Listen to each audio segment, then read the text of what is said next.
So we're going on live YouTube now.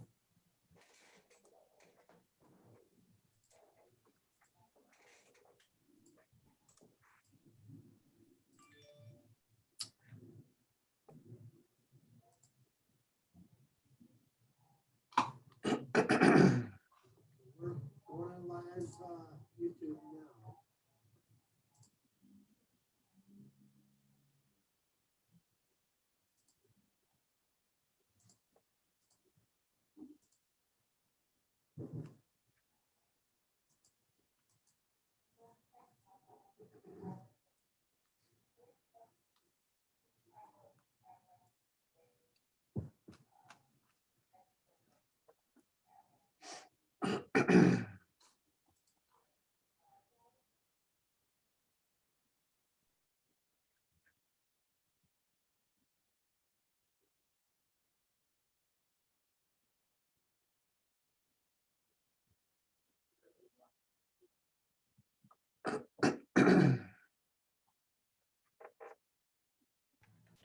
Hey, Jeff, did you want to factor in like a little bathroom break during any of this, like halfway through or something, set a little timer? You got it. Great. Thank you, Blair. Yes, I do. And I had every intention of doing that yesterday, but I don't know how y'all felt about the time yesterday, but that 3 hours flew by. I mean, it felt really fast. I had no idea we were at it for 3 hours straight. Maybe that was just me.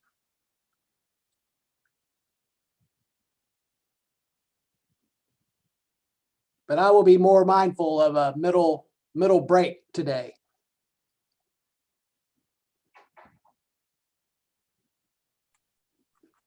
You want me to say something about 2:30 for a slight break? Would that be long enough, or do you?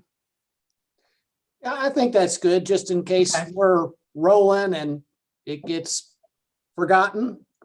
Good to have a reminder. Okay.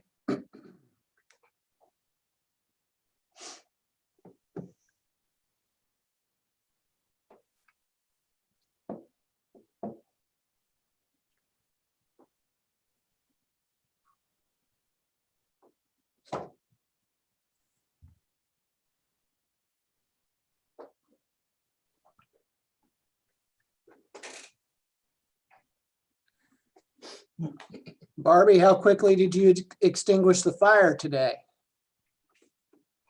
Oh, well, I was in a clerk conference and I didn't get to go out to do the fire. I was hoping for another opportunity, but I guess Emily couldn't come up with one. And with the clerk conferences, we have to be online in order to be counted for the credit. So is that something that I was mandated to attend? No, it wasn't mandatory, but we had voluntary. I was 14 seconds. Oh, okay. Well, good. Maybe they can do that again and we can all have a contest or something. Well, last I heard, Elisa was the fastest. She did it in like 9 seconds. So. Oh, wow. Well, I know I wouldn't be able to beat that.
Yeah, Nick, let all my staff in, please.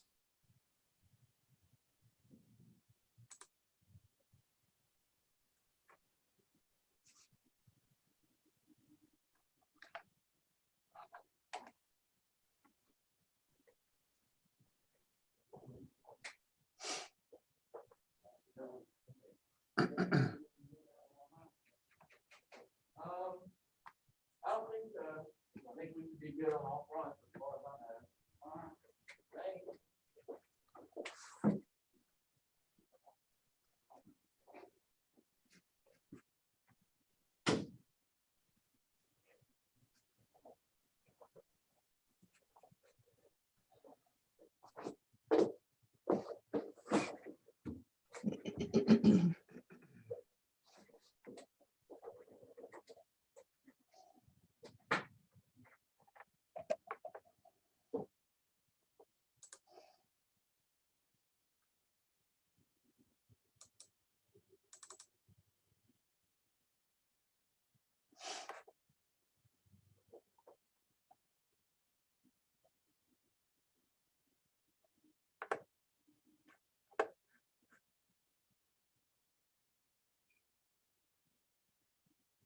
Live up here? No, I'm okay.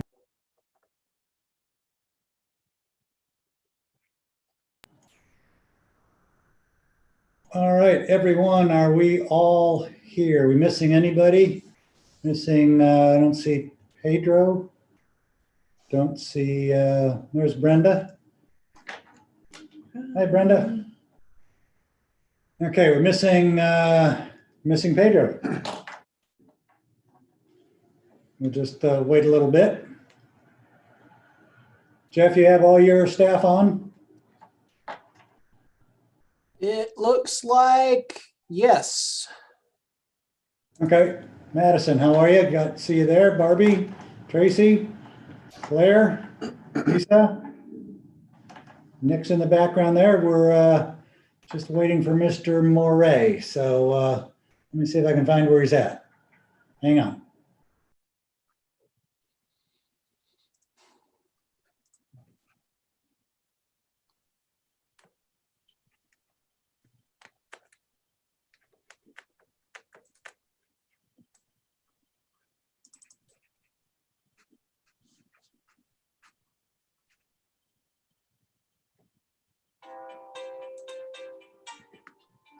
Mayor, he's on. He's Nick is bringing him on.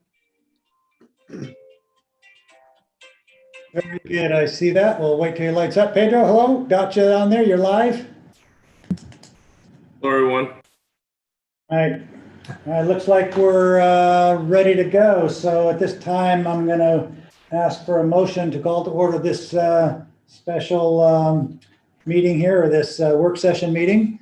So we'll do it by acclamation if we can. So all in favor? You can say aye. Hi. Anybody opposed? Nay. So, all right, we're live. Jeff, I'm going to turn it immediately over to you so we can get going. All right. Thank you very much, Mayor, and good afternoon, everybody. Hope everybody feels refreshed from yesterday. And I will try to be more mindful today of taking a break midway through. I really had no idea that time just flew by yesterday. That was the fastest 3 hours that I've experienced in a long time. So Barbie will remind us around 2:30 to take a break this time.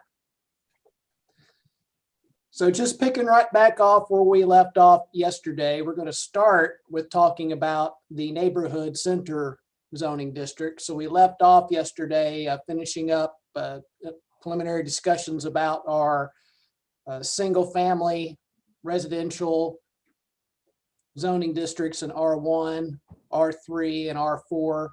And we're going to move on to start moving on into our mixed use district and then talking about some of our commercial districts. So first off, we have neighborhood center NC. So this is designed to be our, I guess you could call it, premier mixed use district. And the description is neighborhood center allows for smaller scale offices, neighborhood oriented retail and services, as well as townhomes, duplexes, triplexes, and quadplexes at a rate of no more than 8 units per acre located on the periphery of the downtown core between the Main Street and Town Center districts and the R4 district, and at strategic locations to serve surrounding suburban residential areas throughout town.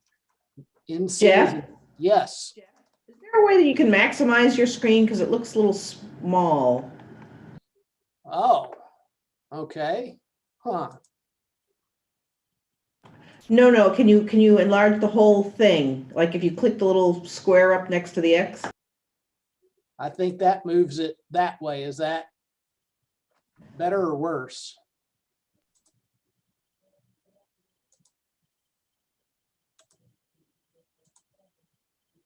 No, sorry. Go ahead.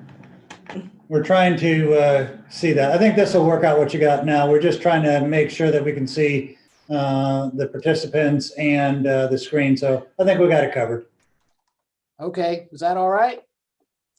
Jeff, All right. you can try hitting Control L as in Larry, and that may get rid of some of the top menu stuff.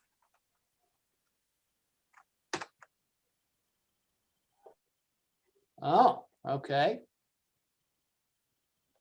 And then try to enlarge that.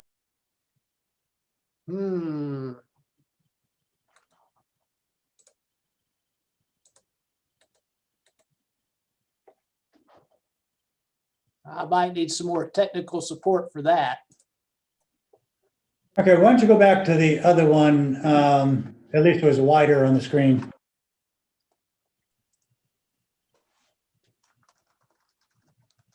Everybody has a view options on the very top of their screen by a little green line that says you are viewing Jeff's screen. You can enlarge that yourself if need be under the view options.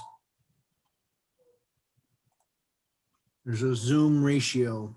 Yeah, I did 100% and it makes it as tall as the screen, but there's probably other things you can do. Oh, can everybody see this one okay? All right. So neighborhood centers intended to encourage the creation of compact and walkable mixed-use neighborhoods near the downtown core and provide an alternative to the auto-oriented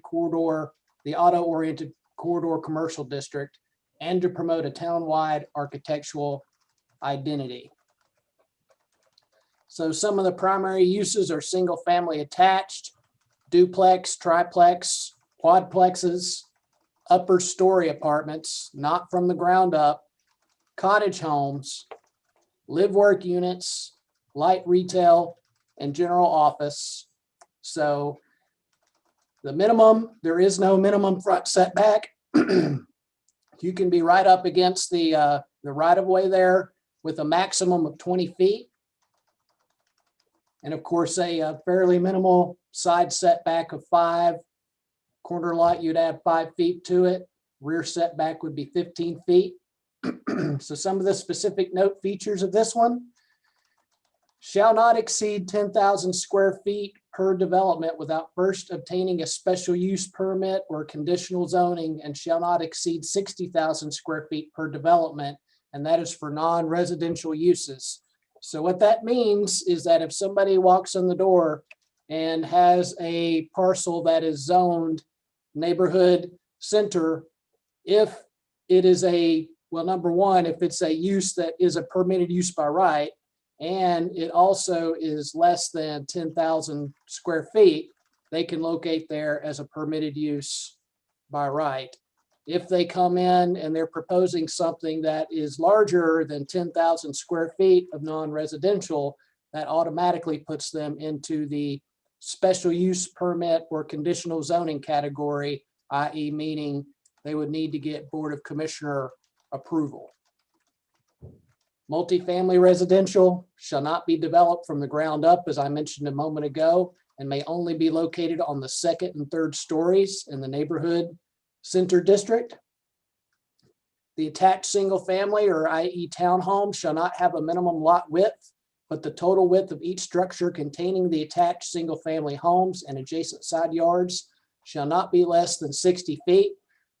What we're saying there is that you have to have at least 3 townhomes in one building. So you can't have less than that. That's what that is. That's what that is saying. And then the maximum density is 8 units per acre for all residential uses. And then the duplex, triplex, and quadplex shall meet 150% of the minimum lot width and depth standards. We talked about that a little bit in the R4 as well for duplexes. In the neighborhood center, you would add triplex and quadplex as an additional use that could be done in this zone. So how it looks on the overall map. Yes. I'm sorry, I have a question, and I know we talked up in a non-residential uses, just to give us an idea, something that's 10,000 square feet, is there something in town or that you could maybe point to that we know, or what, something, a building or something that would be 60,000 square feet, just to give us some sort of scale of what that, how big that would be? Most drugstores like CVS, stuff like that, kind of hover around the 10,000 square foot size. Sometimes they're 8 to 12. A big one might be 15,000 square feet, but 10,000 square feet is kind of a rough, or a drugstore is kind of a rough idea of what that size would be for non-residential. 60,000 square feet. The Food Lion behind us, just the Food Lion, not the rest of the shopping center, but the Food Lion part, I believe, is in the 40,000 something square feet.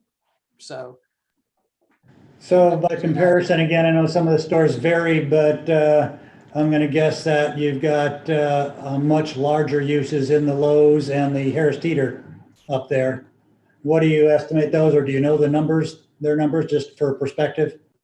So I think the Walmart neighborhood mart is probably about, I don't know for sure, but if I had to guess, it's probably in the 30,000 square feet.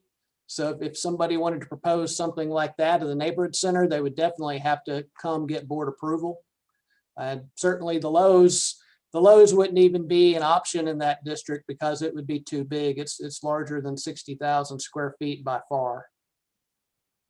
So just to clarify here, so anything roughly the size of a drugstore, if it's less than 10,000 square feet, could go in by right, and anything greater than that, so if it was a larger type of a drugstore, it would need a special use or conditional zoning for that, something that size, and we couldn't have anything greater than maybe a Food Line in this area. That's correct. But that's if that was a single use. You might could get some kind of small time grocer that might be interested in locating in a neighborhood center, but I mean, you're not going to get any of your national chains or anything even closely remote to that. Okay, thank you. So, as we mentioned, in strategic locations that could help to serve the surrounding suburban neighborhoods, we have a small little neighborhood center here right up at the very north end of the of our town limits up here at Bonds Grove Church. There's just a few small little parcels right there. So we have one there. We have them in strategic locations along Highway 16 too. And one of the reasons in doing that is to try to break up the corridor commercial some. We have that established corridor commercial area up at Cuthbertson and 16, and then another small little area that's established there where police department is, and then another area here that's established where we're sitting right now with the Food Lion.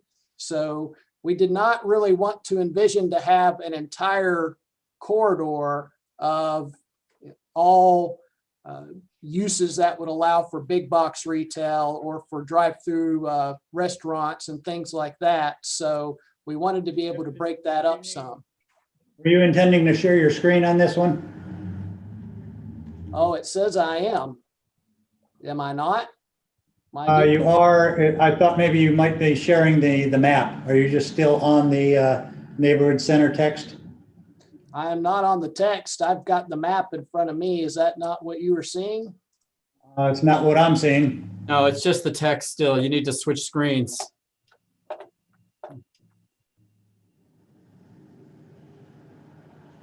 Okay. Or just pull it over to the screen. It may be the same screen, but because he's got it enlarged so much, Oh,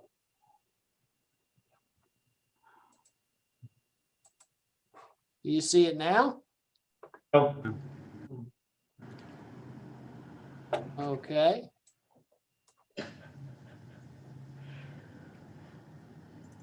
as we pause for technical difficulties.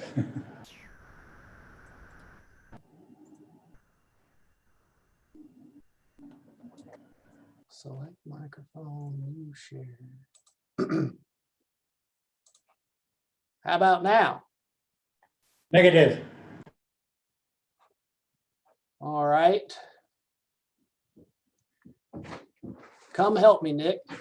well, it's not. Burden You have to Blair. settle for me. All right, so where is? Let's see, where's the other options to video? Where is the text that you were showing? Was it on the screen? It's down there under the Yeah. PDFs. And it's still, and this is still not showing up? Is it showing up now? no. No. Okay, I'm trying to get to, oh, here we go. No. That's not gonna do it. You can The controls. drag the map to another screen. and Yeah, we then tried that. You have to change your screen sharing options. I'm looking for the screen control to change it. It's not coming up. It's at the very bottom Zoom. where it says share Okay. screen. Yeah, it's on some kind of view that it's not showing it. Well, then do stop sharing screens and then reshare again, but select the other screen. Oh, here it goes. Your screen is sharing is paused. Oh, the screen sharing is paused. Why is that? Let's stop sharing. Yeah, stop share. Okay. All right, so now we'll try sharing again. Where is it? Oh, yeah. Okay, and then we just select that. How's that? Yay, team. Yay, Blair, you're hired. thank you. Goodness. Yeah. Well, as you can see, IT is not my field of expertise. So, but anyway, so back to the map.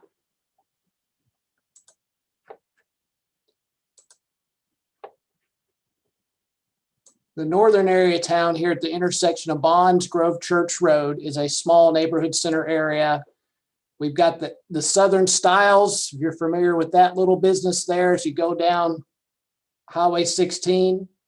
We've got some other strategic areas along 16, as I was mentioning, with the idea of trying to break up the corridor commercial area so that you don't have the entire corridor, that you could allow for your larger scale, big box type uses and drive-through restaurants, things like that. That was also part of the thought process in adding employment center to the 16 corridor as well, just to have a diversity of use options along it. The what I call the Alma Village area, this is their existing townhomes right here. And these are the parcels that are in front of that development. And then the parcels just to the north there that are adjacent to Kingston, that would be the proposed neighborhood center area. An area just between, just east of Highway 16 and north of Blythe Mill and south of Waxhaw Parkway East. And it'd be a buffer between the employment center area and some existing R4 just to the south that we discussed yesterday. The property that we own at the intersection of Kensington and Waxhaw Marvin to serve whatever governmental purposes that we are looking to do there. So far, the Public Services and Parks and Recreations Operations Center. And then this is one that we added in kind of late to the process at the intersection of Pine Oak Road. And one of the reasons to do that was to provide more opportunity for a neighborhood center closer to Millbridge, along with the one to the south here, but also to try to encourage, as that's one of our intersection improvement projects that we would like to complete, is reconfiguring that intersection. So that is another reason to encourage a little bit more to happen there, to try to expedite that along and get rid of that dangerous Y intersection that is there right now. And of course, we talked a lot about the area here near Waxhaw Parkway West and Waxhaw Marvin Road yesterday, and the reasons and intentions for that being there. Jeff?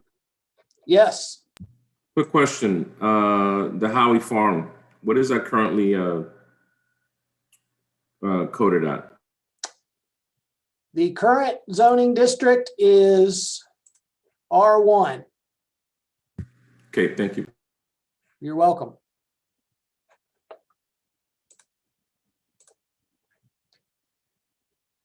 And so right here at the intersection of Rehoboth and 75 is 701 Main, where a lot of us like to eat on a regular basis.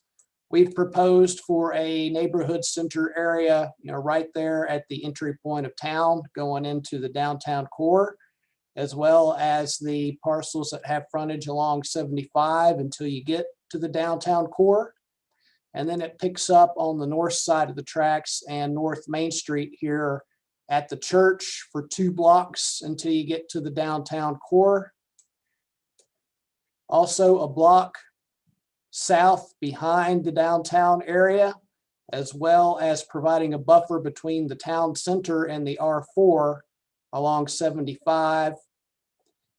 This right here is where the planned roundabout would be. We envision that to be a nice neighborhood center type opportunity so that people could continually walk down to downtown. And then here is the townhouse project here that's going on now off of 75. The 3 parcels just to the south of that we proposed as neighborhood center as well. One of the parcels we own right now, that is that's where we basically store our mulch and leaves for the time being. But then there's 2 other parcels there. Across the street there on the north side of the tracks is a sizable neighborhood center parcel, but that is occupied now by White Oak Assisted Living Center. So we have zoned that neighborhood center, which is an allowed use in that. And then as we talked about yesterday, is the area just east of Main Street here, kind of the southern side, the south side of the east side area, I guess is what you could call it, just north of the railroad tracks and along Howie Mine Road. So not a whole lot is zoned neighborhood center. It's not really meant to cover an extensive area. It's meant to be placed in strategic areas. I guess one I missed here is Prescott Village and these kind of narrow, awkward pieces of property that represent phase 2 of Prescott Village. This is very limited back here. You really can't do much of anything with that. And these are also limited because of their shape. So really the only way to get anything of substance in there would be some type of mixed use, smaller neighborhood center mixed use type development. So that is the extent of the neighborhood center. Again, just trying to have it located in strategic areas that would give some of these subdivisions the opportunity to walk, to grab a cup of coffee or go to some small office that they might have there. Obviously, once we get past, hopefully this pandemic, be more opportunity to gather, create great spaces like that, good placemaking opportunities. That is the vision for that district.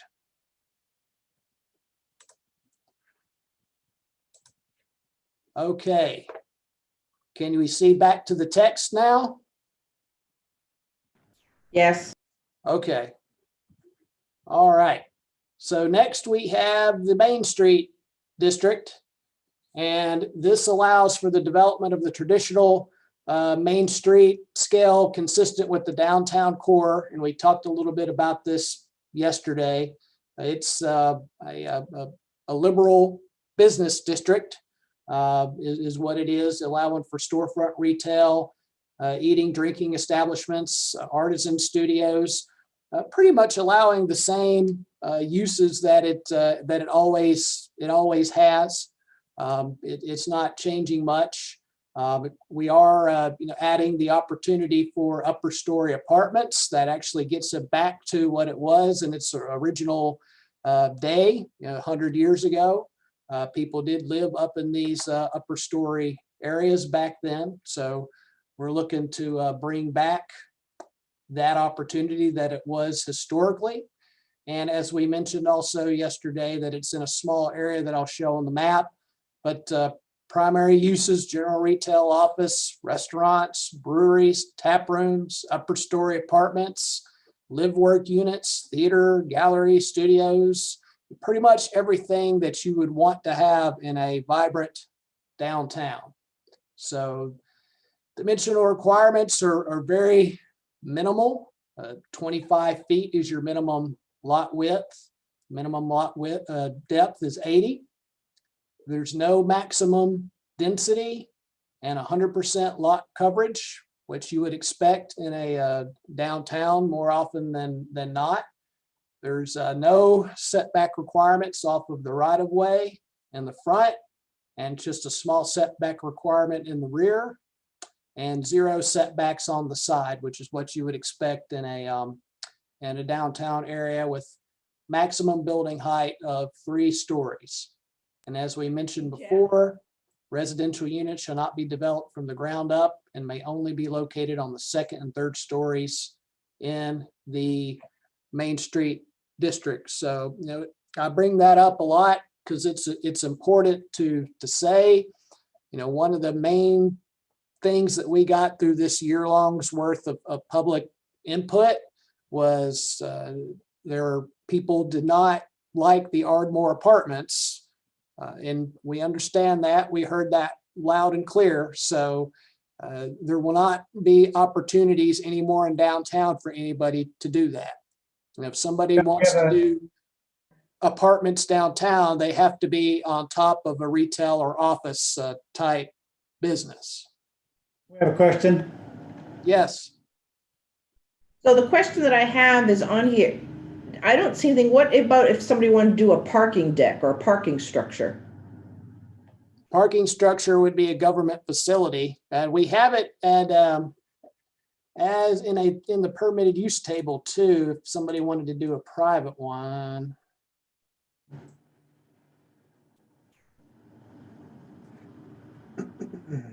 I saw off street. Off-street parking. Yep, 180. That's off-street parking facilities. That's not parking garage.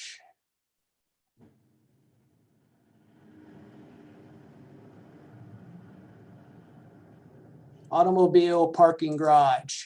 If somebody wanted to do one privately, it would be a special use permit in Main Street, Town Center, Neighborhood Center, Corridor Commercial, or Employment Center. Or it could be part of a conditional zoning request.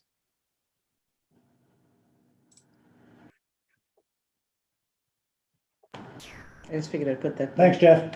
You're welcome. So of course, back to this zoning map here. The area is meant to be small and compact. And as I mentioned before, we did add the block behind there, which we can drill down a little bit more into that.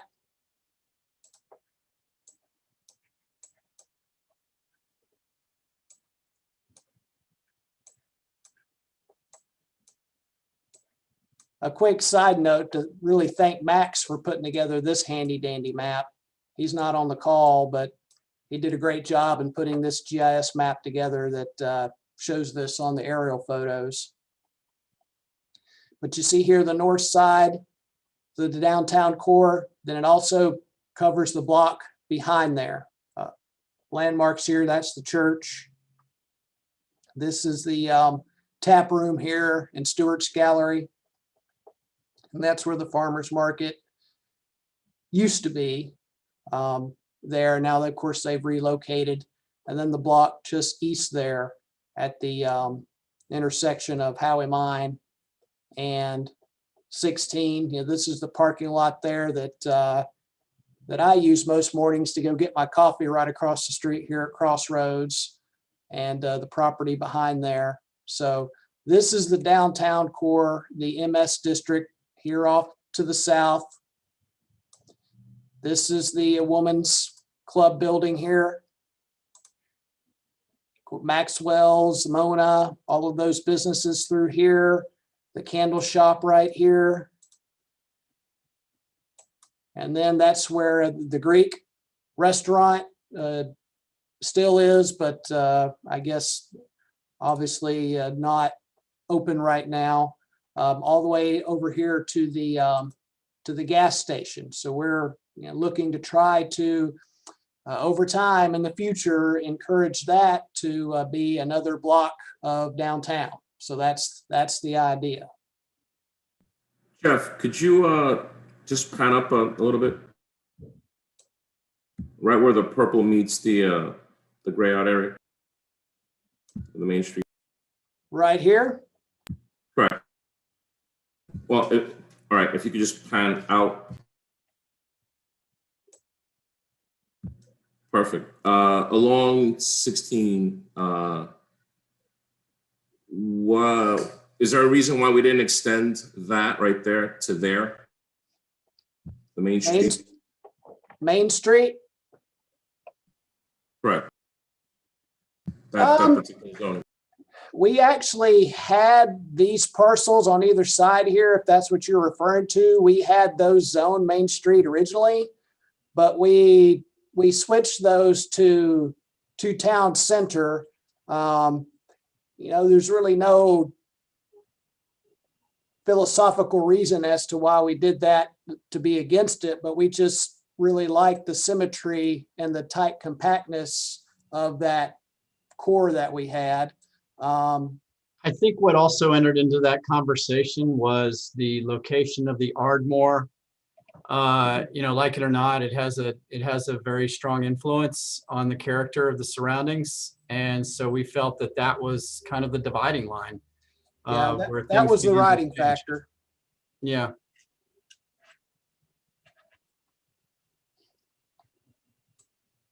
So You're still going to be able to have commercial development up 16 though, correct? Oh, yes. So we'll dive right into to town center next, and what that is. Town center allows for the development of larger scale mixed use buildings that accommodate retail, services, offices, artisan studios, light manufacturing workshops, landmark civic institutional uses, and upper story apartments. Town center is intended to encourage an active urban core that provides employment, access to daily needs, entertainment, and housing that complements the design and scale of the historic downtown. So the lot widths here, minimum's 50 feet, minimum lot depth is 80, no maximum density, 100% lot coverage.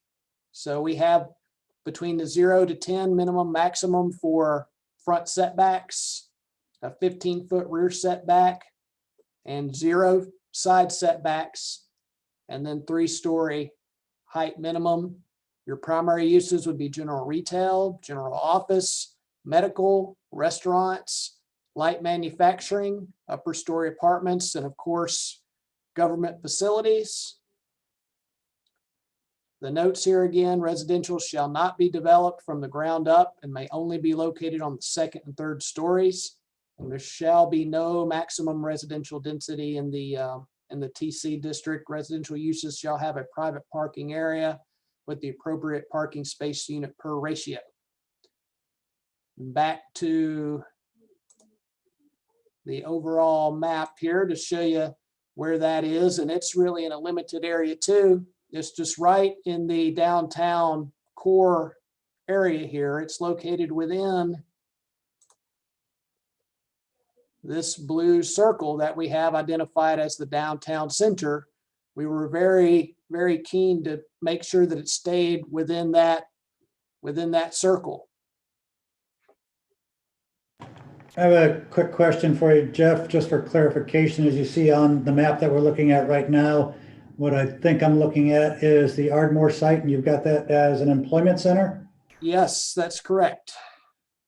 The reason you- why we have that as employment center, because if we zoned it anything else, it would be automatically non-conforming. And we didn't want to do that. That's the only district where you can have apartments from the ground up. So that's why we put employment center on that. Fair enough. So town center, it's the area just to the north of Ardmore here, and of course along Highway 16, and then the Mill on Main area. And those are the two areas of town center, and that's it. So drilling down into that a little bit more.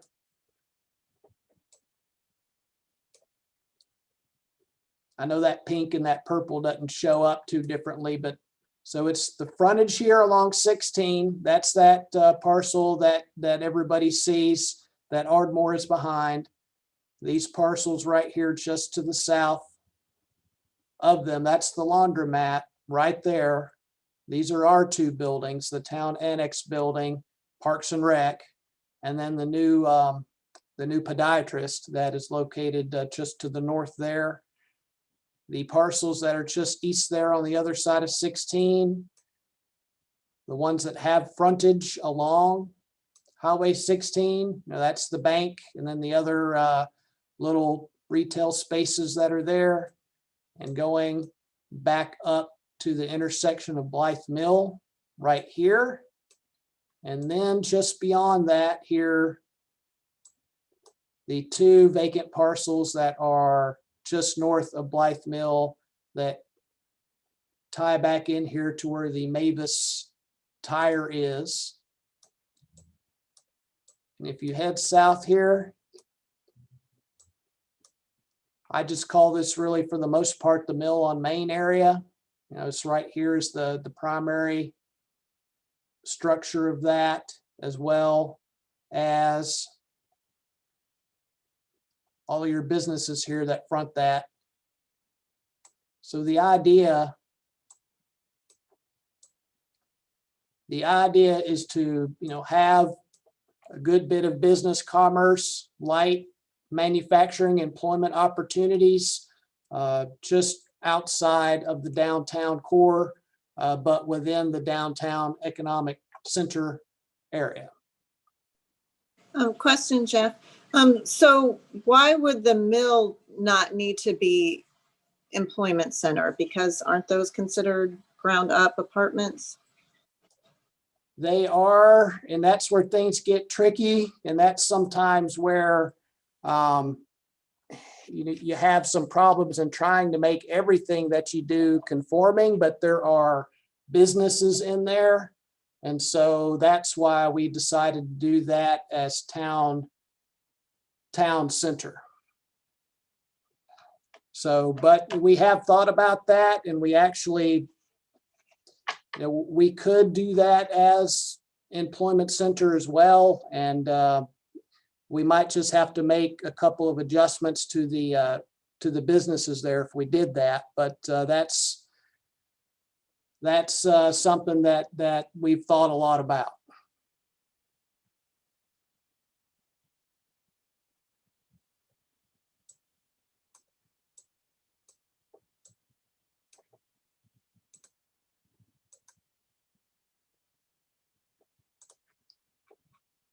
Next, we have the corridor commercial, and this is just as it sounds. It's your retail area. Really, it's the most liberal commercial district that we have. It's designed for auto-oriented retail service centers, things that you would expect to service the population along the Highway 16 corridor. It's really designed to serve the daily needs of the town citizens. You'll see when we get to the table of permitted uses, it's the only district where you allow for drive-through restaurants, for example. It's the only district where you have big box retail. The primary uses, general retail, shopping centers, general offices, restaurants with drive-through, automotive uses, medical offices. Minimum lot width is 100 feet. Minimum lot depth is 100 feet. So we're wanting to encourage a little bit larger tracts of land along the corridor there. 80% maximum lot coverage, 20-foot front setback, 20-foot rear setback, 10 on the side, 15 on the corner side, and then a 3-story maximum building height. The only note is to see Chapter 4 for the corridor overlay district standards, which we'll get to here shortly.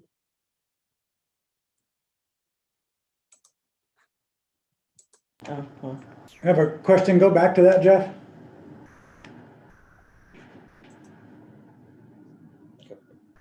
You ready? So Jeff, when I was reading through this, when you go under the district description, it's in that first sentence where it says commercial corridor zoning allows for the development of auto-oriented retail and service centers. And my question is, should we really be leading that paragraph off citing auto development? Wouldn't it be better if you go down to where it says commercial corridor provides location for retail and services that meet the daily needs of citizens? I think that should be more at the top of that description, and then bury or put the auto service centers down more in the body of that paragraph. And I Okay. hear you. I understand the, what we want to emphasize and don't emphasize in the character of the town. But what makes corridor commercial distinctive from our other commercial areas is the fact that it's auto-oriented. And that is probably one of its most dominant descriptive terms you could use for how this land is developed. And we're talking about auto-oriented in relatively to how you get there. Right. And not necessarily saying we're going to have a new used car dealership on the corner. Well, and for me, when I read that, that's what I thought. We're going to put all these automotive commercial type things as opposed to how you would access it. Exactly to your point. Okay, I see that. Yeah, I can see how that could be easily misconstrued. And we could work on that wording just to indicate more that it's auto-oriented land use for the retail. Well, land use, again, to me, that verbiage would say, well, we're going to have all these auto dealerships and gas stations. Okay, yeah, I see what you mean. All right, well, we can work on the wording to take out that idea from it. I think we could come up with a better way to word that. I see your point. Okay, great. Pedro, you had your hand up for a minute. Did you get your comment in? I did. I chimed in with Ann said about gas stations. That's the first thing I thought. Thank you. Good feedback. Thank you.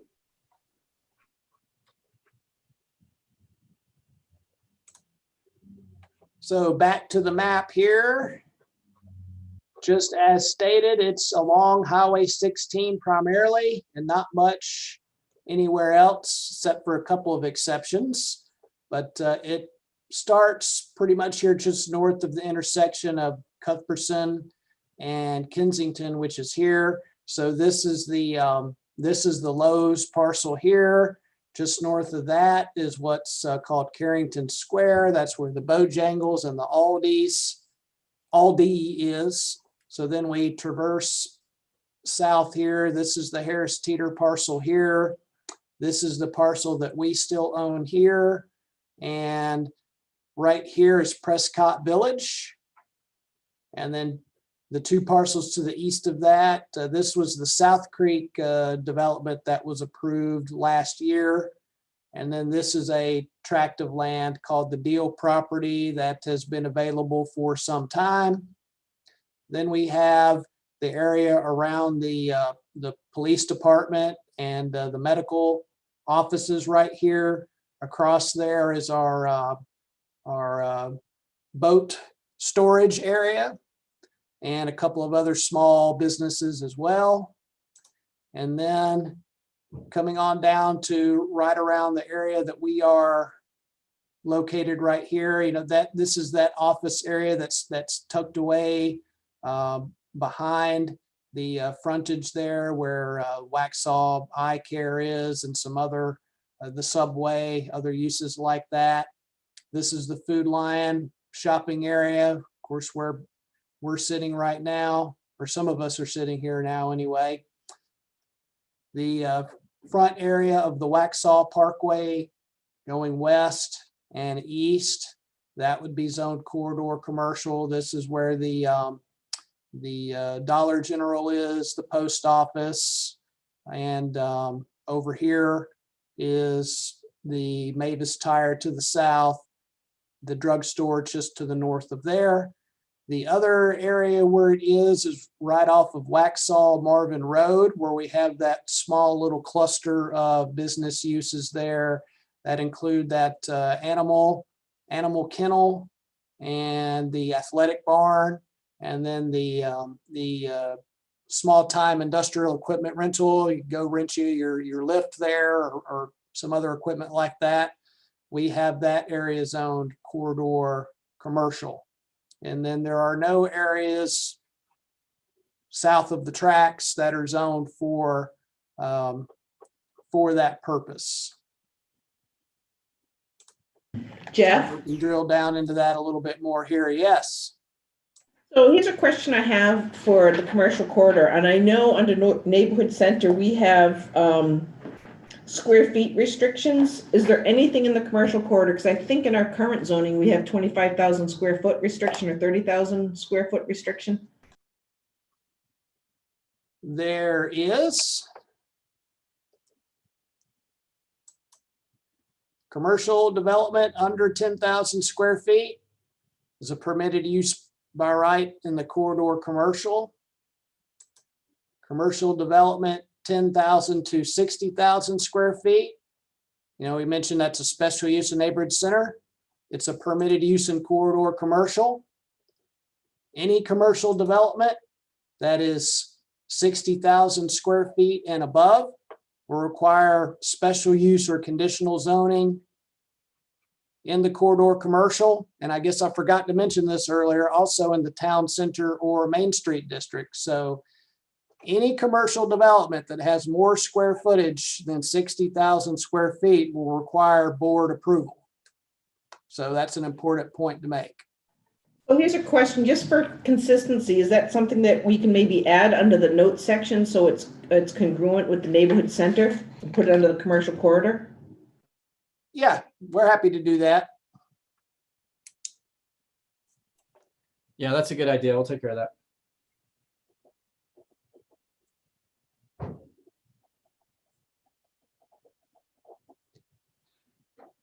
So, and we were very mindful when we wrote these standards that way, that we would expect that that any board would want to see any of the large scale type development requests that would want to locate in town. So that's why we chose those numbers.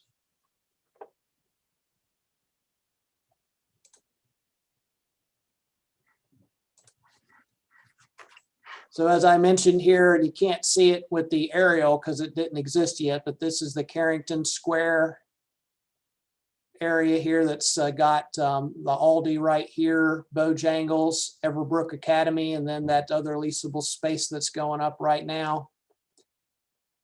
This is an area just across the street there that it's just a house right now that we have proposed for that zoning. This is the Lowe's.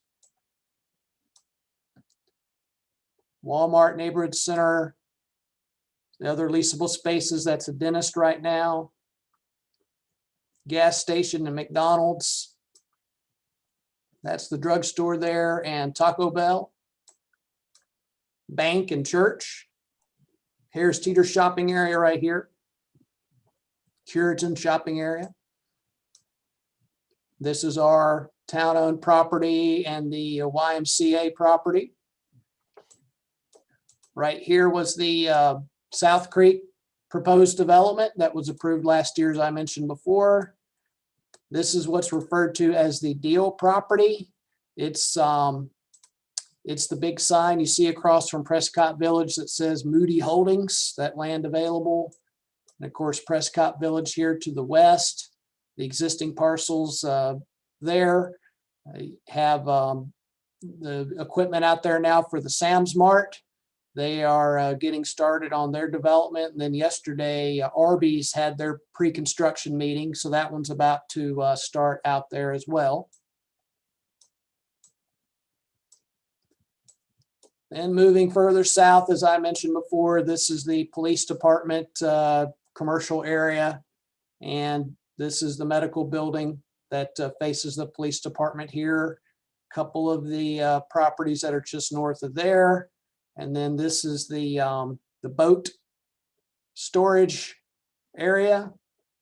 Just kind of interesting. I'd always wonder how that happened there, but that's a kind of a side note. But and then some of the other smaller businesses there just south there. That's the Fat Man Plumbing is right there.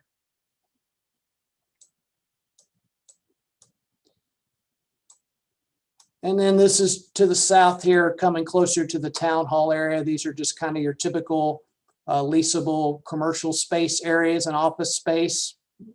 Back here is that office suite area that some of you are probably familiar with, but surprisingly, there are still a lot of people that don't know that that exists back there, but it does. And this is where the Subway is, Asian Grill, Waxhaw Eye is right there.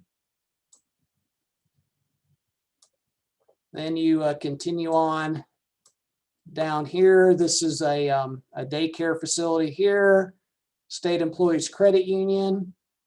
This is the fire station that's behind the Food Lion area. Of course, Town Hall. It's right here. And then, of course, everything across the street, the Ace Hardware. This is Hen Automotive right here. This is the drugstore, and then the other retail space that's behind it. Maven Tire. This is the post office here, and Dollar General is right here. That's Hook Automotive right there. And so continuing on to where Waxhaw Parkway starts to curve down, starts to gently make that curve down into the into a residential area. And the last spot is right here off of Waxhaw Marvin Road. So this is the industrial equipment right here, and the athletic barn, and then the animal shelter or animal kennel is right here. So that is what encompasses your corridor commercial area.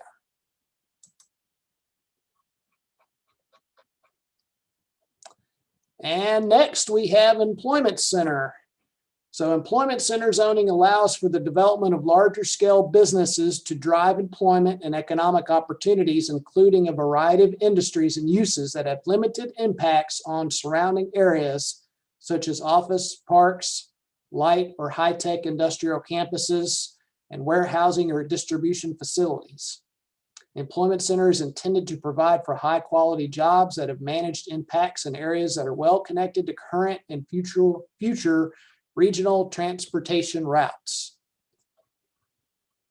Primary uses we're looking for here are high-tech manufacturing, light industrial, research and development, warehousing, distribution, office parks, commercial kitchens. And the distribution is something I'll touch on for a moment that's very interesting. You really wouldn't have thought that there would be a whole lot of interest in that use here. You kind of think of that as being more needed up by the interstates, 485, where they historically have been. But what we found is the market is changing, and it's changing pretty darn fast into what they call last mile distribution. So if you want to familiarize yourself with that, Google that. And more and more, as a lot of us that live in the subdivisions around here see those Amazon trucks and the FedEx trucks and the UPS trucks that are pretty much all going around our neighborhoods morning, noon, and night. There is more of a look to bring smaller distribution centers that are located closer to their end users. And so that's becoming a thing now, and how the market seems to be adjusting to the times. So that's something that appears to that we might get more interest in the near future. So lot width 100 feet, lot depth is 100 feet, maximum lot coverage is 75%, with the front setback 40 feet, so a little bit bigger setbacks here as you would expect. Minimum rear setback is 30. Side is 15. Building height is 6-story. So it's the only district that allows for anything higher than 3 stories. And of course, that would be to encourage height if we did get some kind of corporate offices or something like that, to have the ability to accommodate that. So this is the part to point out where this is the only district where you would allow for ground up apartments. This is the spot. So it would also allow for single family attached as well, i.e. townhouses.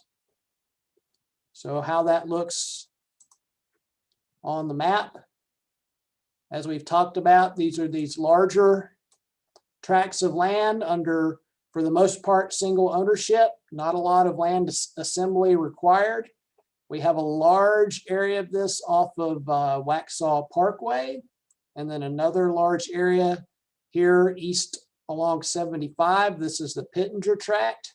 So we're trying to look at areas that have large parcels that where it would make sense and be located off of future transportation routes that would not significantly have a big impact on residential either from their locations, and then try to encourage Waxhaw Parkway to get constructed through that area, through economic development opportunities. So that's the idea. Another area that we thought it might work well is back up here on the north. These are some larger pieces of property. This is the hospital site right here for reference. So the area just north of that at the intersection of Gray Byram.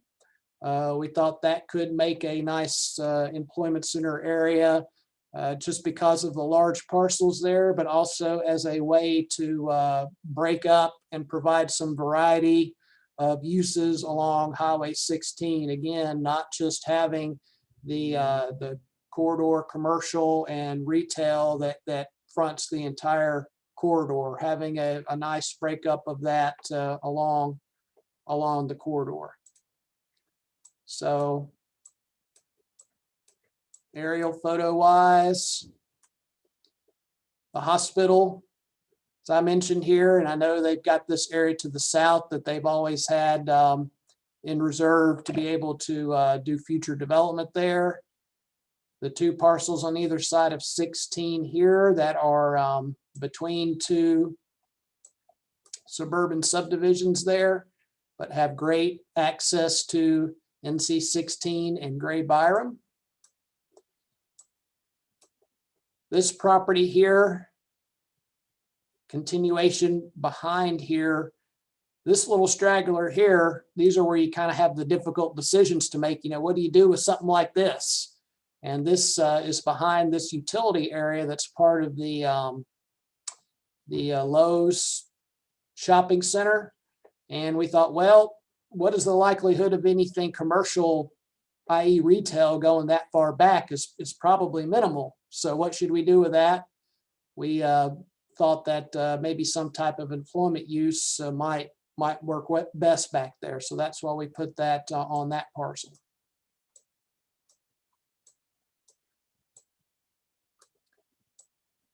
And then again, this large area here, employment center.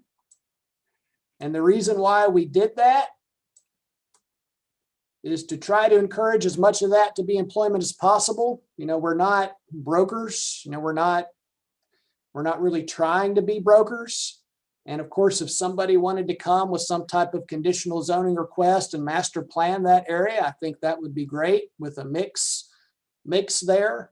But we wanted to provide that opportunity first and foremost to be employment center and not necessarily give it any type of residential entitlement. Jeff, it might be good to point out that any other type of use besides employment requires a special use permit, and that's in order to give the board opportunity to consider, okay, if we're not getting our first choice there of an employment center, is it worth it to allow another use to go in there, or how much of another use to go in there? Because we don't want to shoot ourselves in the foot by allowing just the first thing that comes along.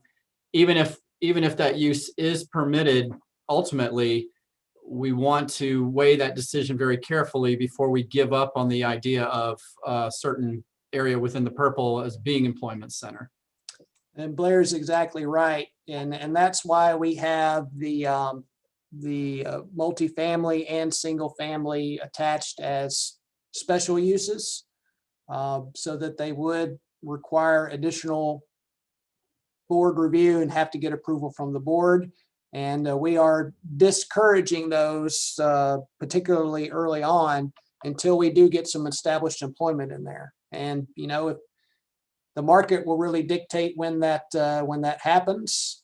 Ideally, it would be sooner rather than later, but honestly, we don't know. It could be later. But in our mind, it's better to preserve that land for that use on the front end and see how the market forms, so that we make sure we do get those and at least a good bit of that area as an employment center as we move on. Jeff, I have a question. Up where the hospital is, and then there's that small, I think it's about a 12-acre plot next to that. That's commercial. That's in between the hospital and then neighborhood there. Yeah, that one right there. Why did you go with commercial there instead of something like neighborhood center? I'm a little bit concerned about a transition there between the employment center and a neighborhood being commercial. It seems like maybe doing something similar to what we did on Southern Styles that doesn't allow for some of those commercial uses. Well, that's a great suggestion, Tracy. We can do that. No, we wanted to provide every opportunity to have neighborhood center zoning where we thought it would be prudent. And, you know, we were trying to limit the spots of that, but I love the neighborhood center zoning district. And if y'all want more, we're happy to oblige. So I think that's a fine suggestion. We're happy to do that. Okay, I mean, to me, that works better. I think if I were to live in what is that neighborhood next? So it's R3, you know, I would rather have something neighborhood center than a gas station or fast food or something that could go there. So that would be my opinion. And then one other question that I hadn't noticed before on Ski Trail that you've put as neighborhood center. How does that work when it's a neighborhood with several landowners that have large acreage lots and small farms in there? So if one house in there decides to sell and that can become neighborhood center, it kind of changes the whole atmosphere of that neighborhood. I mean, did you get input from all those homeowners, or how did you choose that? Well, as I mentioned before, we chose that because we wanted to break up the commercial monotony there. And since it had this close proximity to 16, all of this land is being marketed now by the same group. So they are looking to assemble all this for future development there on this side, on the north side of the road. And I think some of these on the south side as well. So, we got in the public input process, and particularly from the people that are represented through here, that feedback. And we actually have some folks that have looked at it really beyond a neighborhood center and a corridor commercial, looked at master planning that whole site together, which to me, I think would be ideal if they were willing to do that, which it sounds like they are. Ideally, you'd want to encourage, I don't really know how all of these lots got subdivided here into these small lots. You would want to encourage that to be assembled all together into one type development, which is what they are trying to do out there right now, so that you would not have that fractured development of each individual lot. And so that's another reason why we encourage that under a neighborhood center, is to, number one, is to promote that land assembly there, but then also provide a little bit different type of land uses and opportunity than just your auto-oriented corridor commercial district. So just to make sure, let's go back up here. These two parcels here, is that correct, Tracy? Yes. Okay. So Jess, what's the current zoning on those two parcels?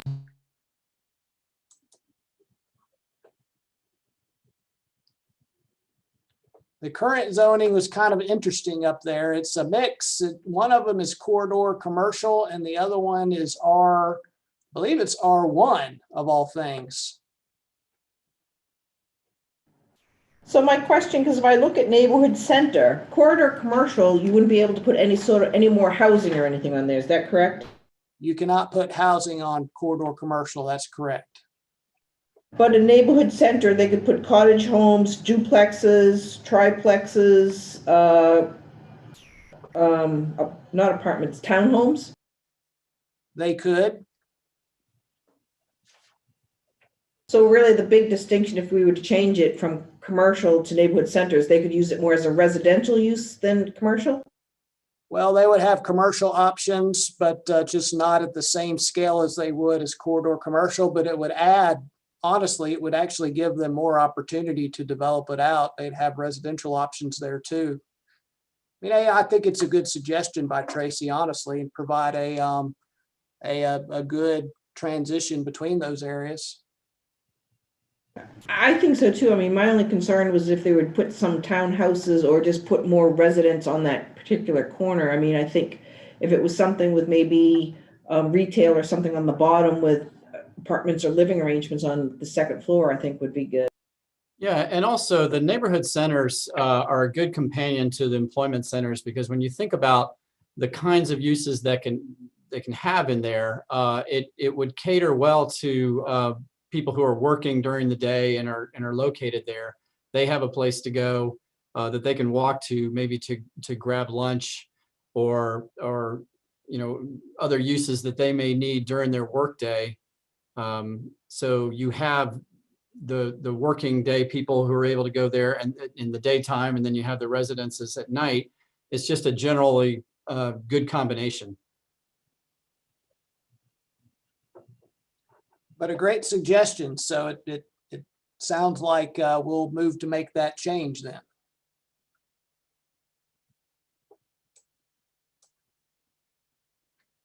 Yep, and so talking about that parcel specifically, it was one of our notorious conditional use C3 zoning districts.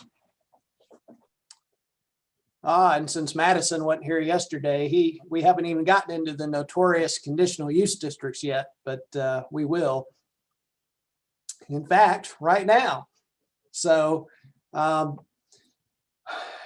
we drop down our 17 zoning districts to 8, the primary goal there was simplifying everything. But we also understand that particularly with some of your larger tracts of land, that people may want to not have necessarily a singular type land use on there. They would want to have more opportunities outside of just the neighborhood center to mix uses on the site.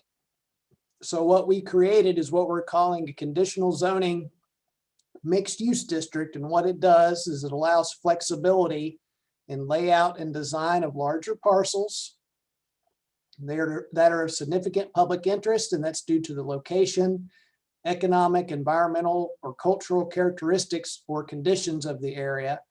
All uses in the other districts may be developed in this district. So it really, all the dimensional standards and stuff from the base zoning districts would pertain. It requires an approval by the Waxhaw Board of Commissioners. It's a conditional zoning approval.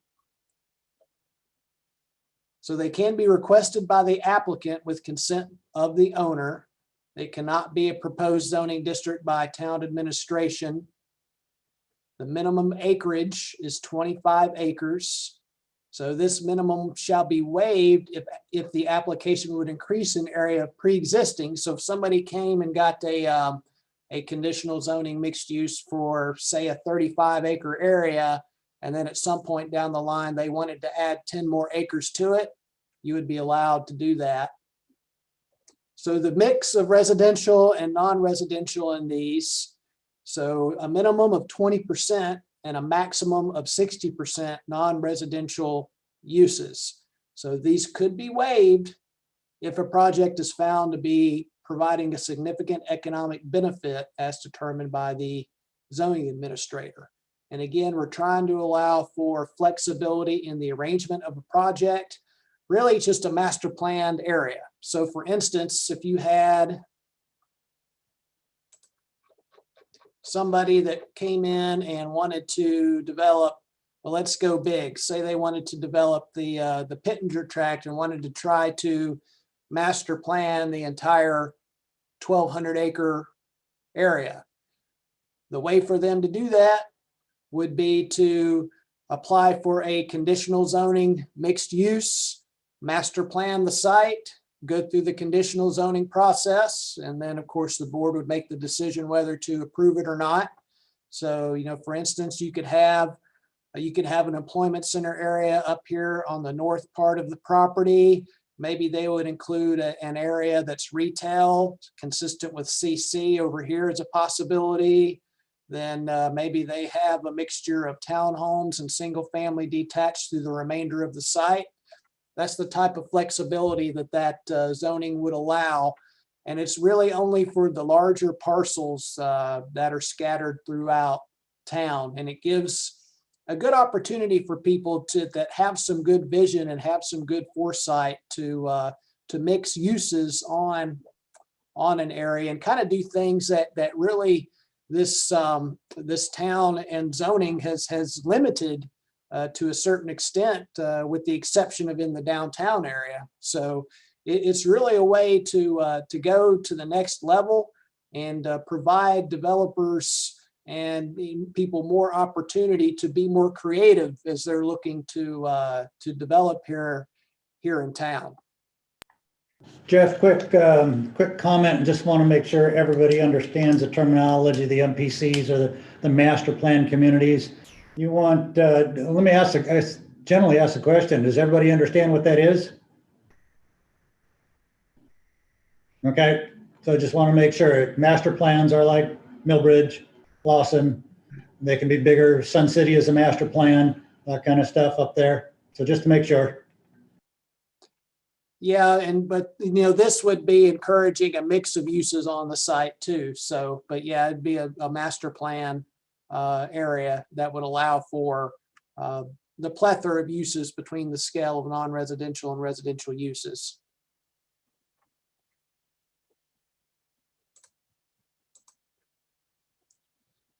And that is our base zoning districts. That's it. But of course, with the base zoning districts, you also have the ability still to do conditional zoning districts. So this is where we get into the whole conditional zoning and conditional use zoning and all that good stuff that the state law is, I think, rightly trying to eliminate the confusion. And there is a lot of confusion on what is what. And they are removing the opportunity of doing conditional use zoning and conditional use permits. And why that affects the town is if you look at our existing zoning map now, everywhere where there are dots, there is a lot of that. A whole lot of conditional use zoning. Over 50% of the town, I would guess, has some type of conditional use zoning on it. Some of that has been vested and completed or in the process of being completed, like Millbridge. Some things never were, like this commercial area off of Waxhaw Parkway that we have designated now as employment center. Prescott Village was able to continue on and get updates to their conditional use permit because they had vested themselves. They had begun work out there, so that remained vested, where other projects never got their vesting. So they had no opportunity to continue a project moving forward. But what this does is this establishes that every single zoning district, the R1 all the way through the employment center, you can do just like you can now. You can make any base district, you can turn it into a conditional zoning district. And then of course, it also adds the flexibility of the conditional zoning mixed use district as well for somebody that might want to do a larger master plan or a master plan on a larger tract of land. So you have the opportunity to make rezoning requests for a base or a general rezoning. You have the opportunity to do a conditional zoning. Of course, you also have the opportunity for special use permits, which we'll talk about in a little bit as well, but no more conditional use permits and no more conditional use zoning. And essentially, I think, as you had mentioned before, those are zones that could have potentially caused some legal issues for the town.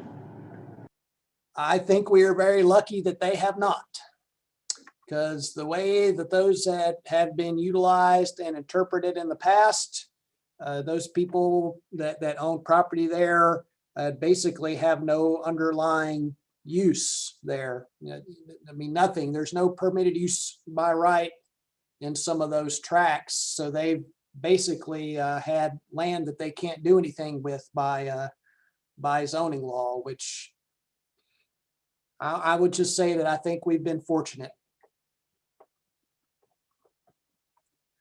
So next is our overlay districts, and we have 2 of them, and these were actually carried over from our existing zoning code, and they are the corridor overlay district and the manufactured home overlay district. And I will quickly go back to the map first and show those off.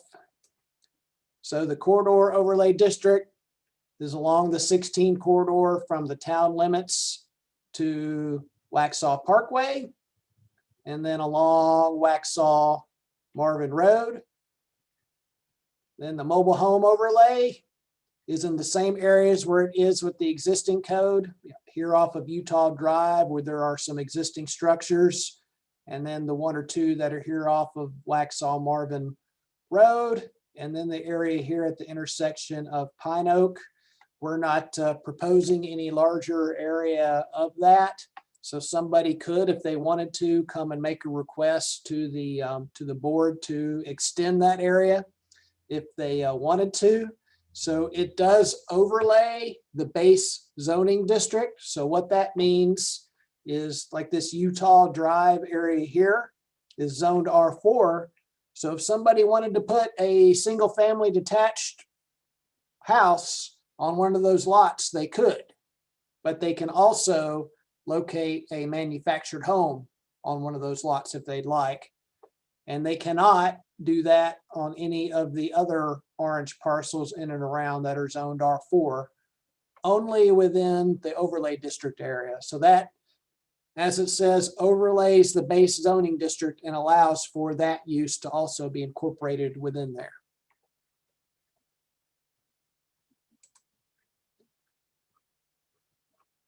So the main features of the corridor overlay district is encouraging a little bit more lot width. The minimum lot width shall be 150 feet. So lots or parcels that have access to a side street, which in turn has access to Highway 16 or Waxhaw Marvin Road, would be exempted from this requirement. Then we have a 20-foot wide street landscaping yard. So what we envision is to have a nice street landscape along the corridor of Highway 16 and ultimately Waxhaw Marvin Road, as any parcels would continue to develop along there, as well as ensuring that we have enough right-of-way to accommodate the NCDOT when they come through and start acquiring right-of-way for the widening of 16. So they obviously are going to have a time and a process to acquire the right-of-way in allowing that to be widened. So anytime that we can help out there and require some additional dedication of right-of-way when the development's going on, we want to be able to help them and do that and encourage, because we also don't want them, anybody to locate on the corridor there and then just a few years later, they get wiped out by the need of right-of-way from the NCDOT. Could you clarify on, go up to 431B, that last sentence in the first paragraph? No, go back down. It says the street yard shall include trees planted at 40 to 65 feet on center and shrubs planted at a rate of 11 per tree. Yep, so we are requiring one tree planted between 40 to 65 feet off center, so that you'd have one tree planted every 40 to 65 feet. And then you have, for every tree, you're required to plant 11 shrubs along that landscaping corridor. Okay, that's what I wanted to clarify.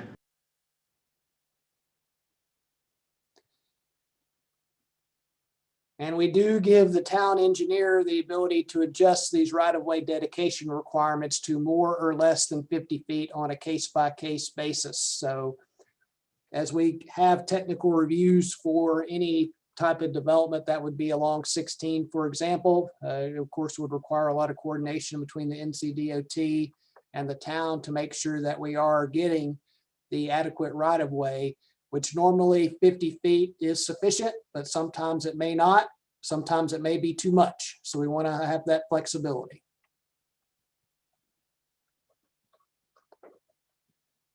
The manufactured home overlay district is verbatim from how it was written in the UDO.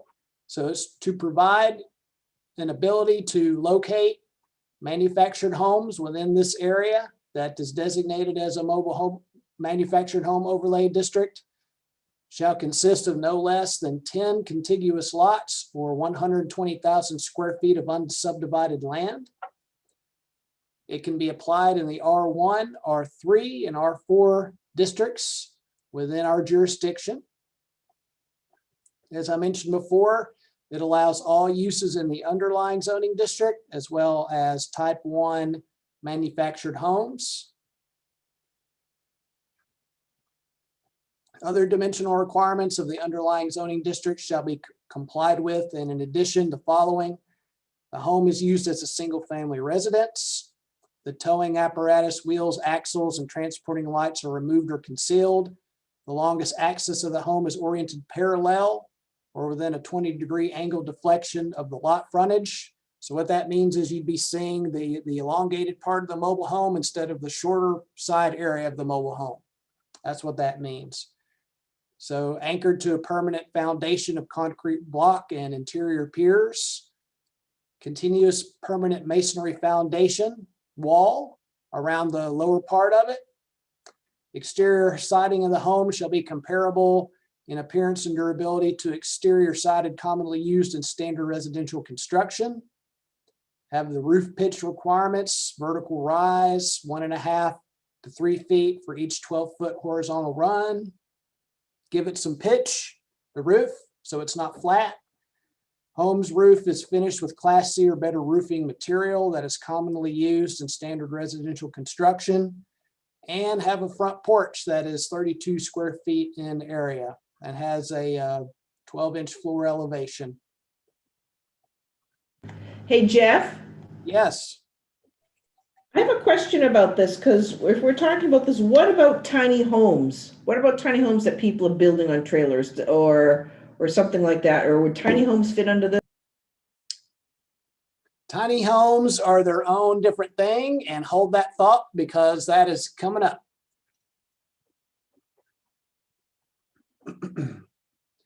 So next, and this might be a good spot after this one to take our break after we finish up the dimensional requirements. In the zoning district sheets, we wanted to make sure that the dimensional requirements were provided there, but they also are provided in their own section. And this just depicts in one grid what the density and all of the other dimensional requirements, what they are in each of our zoning districts. So they're all right here in kind of one nice tidy table. So you can find them here, or you can find them on the district sheet. So they're in 2 locations, and just Jeff? a handy dandy way to compare. Yes. I had not a question, but more of a comment on this grid. Was sort of like the formatting of the data in the cells. I think some of them were not centered versus how some of the data is in here. And then under MS, where it says minimum lot width, you have 25 min. So I don't know if it just needs to be 25 and get rid of the min, because the minimum's listed over under the requirement. All righty. Let's see. Dimensional requirements. If you look under the MS and you go under the lot width minimum, you'll see it will say 25 min in that cell. Yeah, that's true. It doesn't need to say that because we've got it in parentheses there off on the left. Okay. Well, I think that needs some thought and some reworking, but I think what went behind it is, or what the reason it's there is because sometimes we show maximums in there too. So it's to distinguish. Yeah, and But I think it's I not know why consistent. it's there, because we did have a lot width minimum and we had a maximum, but we took out the maximum. So we probably just forgot to strike out we just left it at 25 and we just forgot to strike out the need. We don't need the minimum there. That's Yeah. a good call, good catch. I have lots of little things like that. And then, I don't know, you just might want to just make sure everything, if it's just, if the cells are centered or justified. I wrote something, format data in the cells, so I'm not sure if there's something else in there that I caught. Yeah, I tried to center justify all the cells except for the requirements on the left, which are left justified, obviously. But there could be some tweaking needed. It's tough when you've got all these little numbers and slashes and exponents and things like that. Yeah, and I'm sure once you look at it, they just all blend together after a while. Well, I think all of them are center justified. If you see one that's not, other than the requirement column on the left, let me know.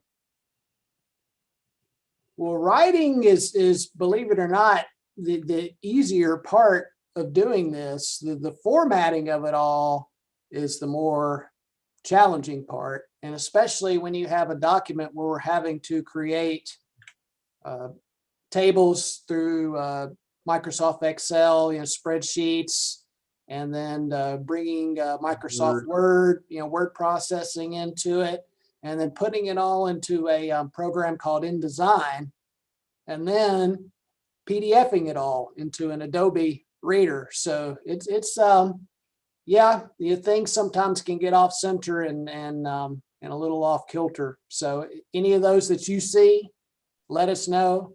Mhm. And I don't know, maybe the row for rear, maybe they should have a little more width on that, because I mean, I know that's a narrow, but I mean, that's just me. Yeah, that would make it consistent. And also the line at the top is missing the black line for the border with the colored ones. I don't know why it glitched that way, but I'll try again to fix that. It needs to look good. It needs to look professional. Yeah, I mean, I have a few little things like that I found along the way that I'll point out. Absolutely. Please send them in. Please let us know.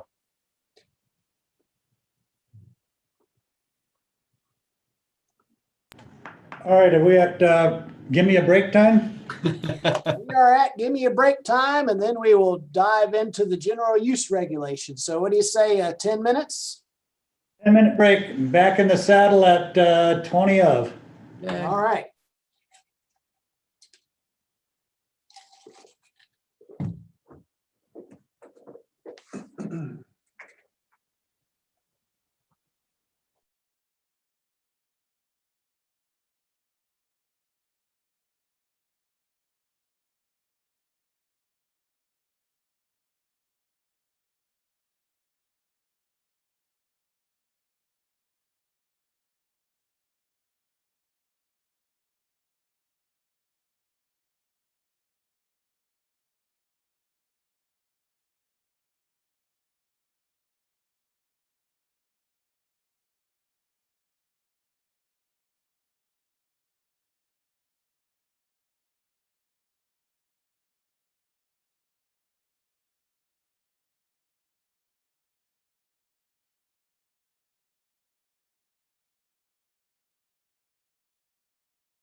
Okay, I understand that Brenda had to leave for an appointment.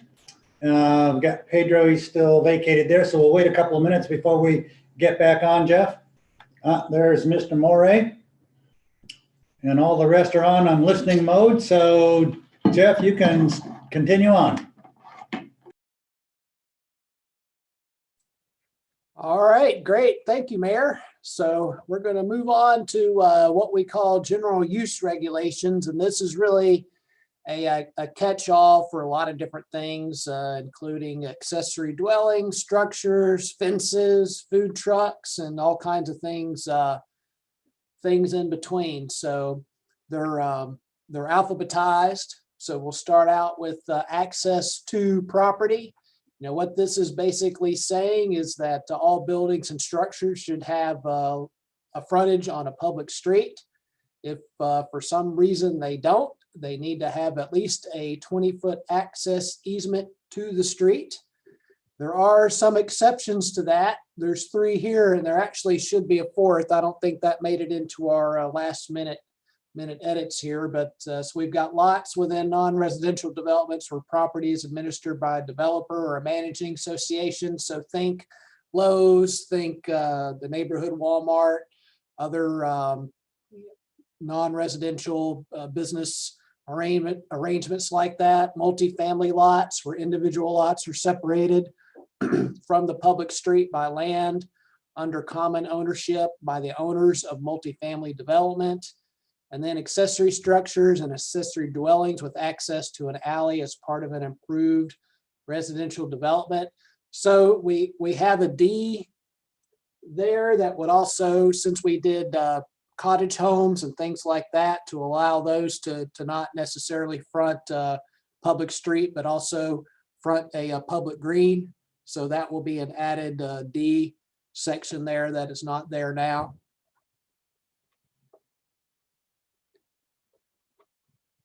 Jeff, when you get down to read number B, let me know because I have a edit for you.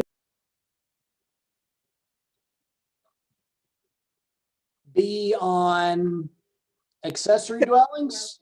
Yes. Okay. So I know we talked a bit about accessory dwellings yesterday, and so what we'll do, of course, talking about the lot coverage there, the comment from the mayor, is tomorrow we're going to do a lot of downloading on these 2 days, and we'll talk with engineering and get their thoughts on the lot coverage and the stormwater there, and see how we can adjust that based on that comment. But we'll go over this again as we have it, as they'd be allowed pretty much in all zoning districts except the corridor commercial. And one thing I'll point out, you might wonder why they would be allowed in the employment center district. Well, I actually ran into this in my previous employer in Mills River, and we had a German and Swiss company that located a manufacturing use there, and they wanted to build a couple of houses on the site. Since it was a German and Swiss company, when they flew in from Europe to have some on-site housing that they could stay at while they were in the States. And so that's not a terribly uncommon thing to have around. And so that's why we have accessory dwellings located in the employment center zoning district. But you're only allowed 1 dwelling per lot. The accessory dwelling may be attached to the principal structure or detached. So Jeff, my comment on that, should that be reworded? The accessory dwelling may be attached or detached to the principal structure? Or detached, it just seemed like the syntax of that would have be better to be attached or detached. Okay, yeah, we can do that. That'd be fine. Then when you get down to H, I have a question on that. Okay. Accessory dwellings. B, so then we have They shall be clearly incidental to the permitted principal structure in C. D is accessory dwellings shall not exceed the height of the principal structure, and they shall not be located forward of the principal structure. F is an accessory dwelling shall be designed for year-round habitation containing self-sufficient bathroom and kitchen facilities. As we talked about yesterday, it has to be a true dwelling. The accessory dwelling shall meet the dimensional requirements for an accessory structure in the zoning district in which it is located. And then one off-street parking space must be provided. It can be Back on. up. I'm sorry, Jeff. Wanted to back up if you would on F and talking about kitchen facilities. A lot of these ADUs are going to be used for maybe home office. And so would we want then a full kitchen in there or not? I'm looking for something like that, what could be year round, but without a kitchen, full kitchen, or maybe it's a mini kitchen Shed or or a something. cabinet type of kitchen that has the 3 components built into it. So maybe we want to look at that a little bit. I'm not sure I follow why that would be the option you want to pursue. What's the reasoning behind that, Mayor? I'm looking for, a lot of people are going to look to add an AD unit to have a home office in there. You know, a lot of people are going to be working from home. And I don't know that I'd want to have it required that they had to have a kitchen in it. I think in that case, we just, we'd say it's an accessory structure. Okay, we can, and its uses can be defined. Okay, Yeah. so not required. Okay. Yeah, I would say if somebody came to us and they said they wanted to have a separate building for an office type, a home office type use, we would consider that an accessory structure. Now, if they said that they wanted to have something to habitate in, then we would call that an accessory dwelling, and that would be the difference. And I'm fine with that. I just wanted to make sure that we're not, forcing them to put in a kitchen and they want to, have desk space because of size or something like that. Right, right. So let's see, then we have the Yeah, habitable. I had a question back up under the dwellings under H, Okay, where it says 1 off-street parking space and 1 on-street parking space. I mean, the question I had is that the right number?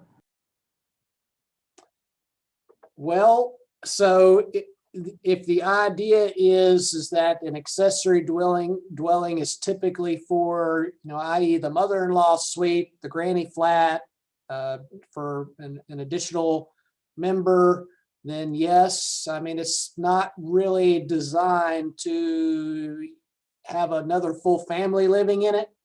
So that's why, that's the thought process, where you might have more parking spaces. But what about, let's say it was a tiny house or something to that effect, and it was a couple that was living there? Well, so tiny houses are still different, and we're still, that's a special requirement section that has got its whole set of different uses or different allowed regulations. Or if you had a granny flat, let's say it's a granny and a grampy flat. Well, I guess if you have a grandma and a grandpa flat, then maybe we should say a minimum of 1. How about that?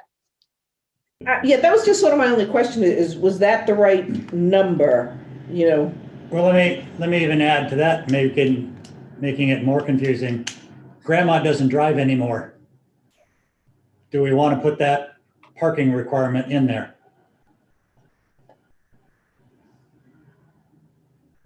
Would ADA requirements come into play? That's what I was about to say is it has to do with if you have a habitable space, I think you have to have some type of something to provide for them. So that's why it's there. Perhaps So we wouldn't need, it be, perhaps we I need was to gonna be more say- explicit. If it's the ADA requirement that we're concerned about, maybe it just needs to say it must provide an ADA, path or whatever you call it to a parking space, rather than requiring an additional parking space. Right. You're gonna find, and again, this is gonna be a moving target, you're gonna find that you can get under the lot size or lot coverage requirement. You can have a house that might have a 3-car garage, and you can put this ADU in there and it won't affect the number, won't affect the equation, because you've got enough parking spaces, because you might have, for sake of conversation, you might have 2 driving residents and 1 non-driving resident with a 3-car garage. So we should take a look at it. Just want to make note. Yeah, and that could come up in the conversation with engineering when we talk about the maximum impervious. And if we don't require an extra parking space, that might help us, meet, not exceed the impervious level. And that's what I'm worried about. Okay, thank you. Well, so brainstorming this off the top of my head, I guess the fix would be is allowing the zoning administrator to determine whether an additional parking space is needed based on what's on the site. If they have adequate driveway, adequate side parking, anything like that. That sounds like probably the adjustment there. Does that sound good? Yeah, I just wanted to make sure we consider all aspects. We are living in a new world right now, and you're going to have people coming down to live. Obviously, we don't want to have 100% coverage on a residential lot. There are other considerations for that as well, but I want to make sure that we can be as flexible without giving away the store. Okay, I think that covers that then. I think that's the revision needed there. So then moving on to accessory structures, and so that can mean a lot of different things. I mean, that could be, as we talked about, that could be the separate office space, that can be a garage, that can be a storage building, a number of different things. So they would not be allowed to be placed in any required front setback. They'd have to be a minimum of 5 feet from the property line. And this is stuff that's carried over from our existing UDO. Accessory structures on corner lots shall meet the minimum dimensional requirements of the underlying zoning district, meaning they have to be more off of the street. Accessory structures shall not cover more than 30% of the lot area, and then shall not exceed the height of the principal structure. And in the neighborhood center, Main Street, town center, corridor commercial, and employment center zoning districts, they should be of similar building materials to the principal structure. So we're not saying that in the residential zoning districts like R1, R2, or R3, rather R4. We know that people like to do metal buildings, metal storage buildings, things like that. We don't want to hinder or hamper anybody from doing that in a residential area, but in our more commercial mixed use areas, we would look to have similar building materials. For example, a lot of times you see in townhouse developments or even apartment developments, you'll have a row of storage or garage area that is off from that. And we would want that to match whatever facade that somebody would be building as part of the main part of the development. And that's one example.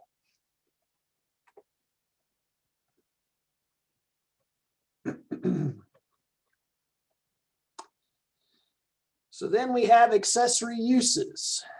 So the uses listed in column A shall be permitted by right in any of the zoning districts set forth in column B. And these uses are subject to additional restrictions as defined if they are. And so we've got accessory dwellings, as we've talked about already, athletic courts and fields in R1, R3, R4, neighborhood center, corridor commercial, and employment center, ATMs in our commercial and mixed use zoning districts. We want to encourage bike sharing stations, all zoning districts becoming more of a thing. carports in R1, R3, R4, and neighborhood center. Residential clubhouses in all of our residential areas, including employment center, where we would allow for multifamily. Community gardens, we'd want to encourage in all zoning districts. Electric vehicle charging stations, these are becoming more of a thing in our non-residential zoning districts. Detached garages in R1, R3, R4, neighborhood center and employment center. Fences and walls, all zoning districts. Food trucks, all zoning districts.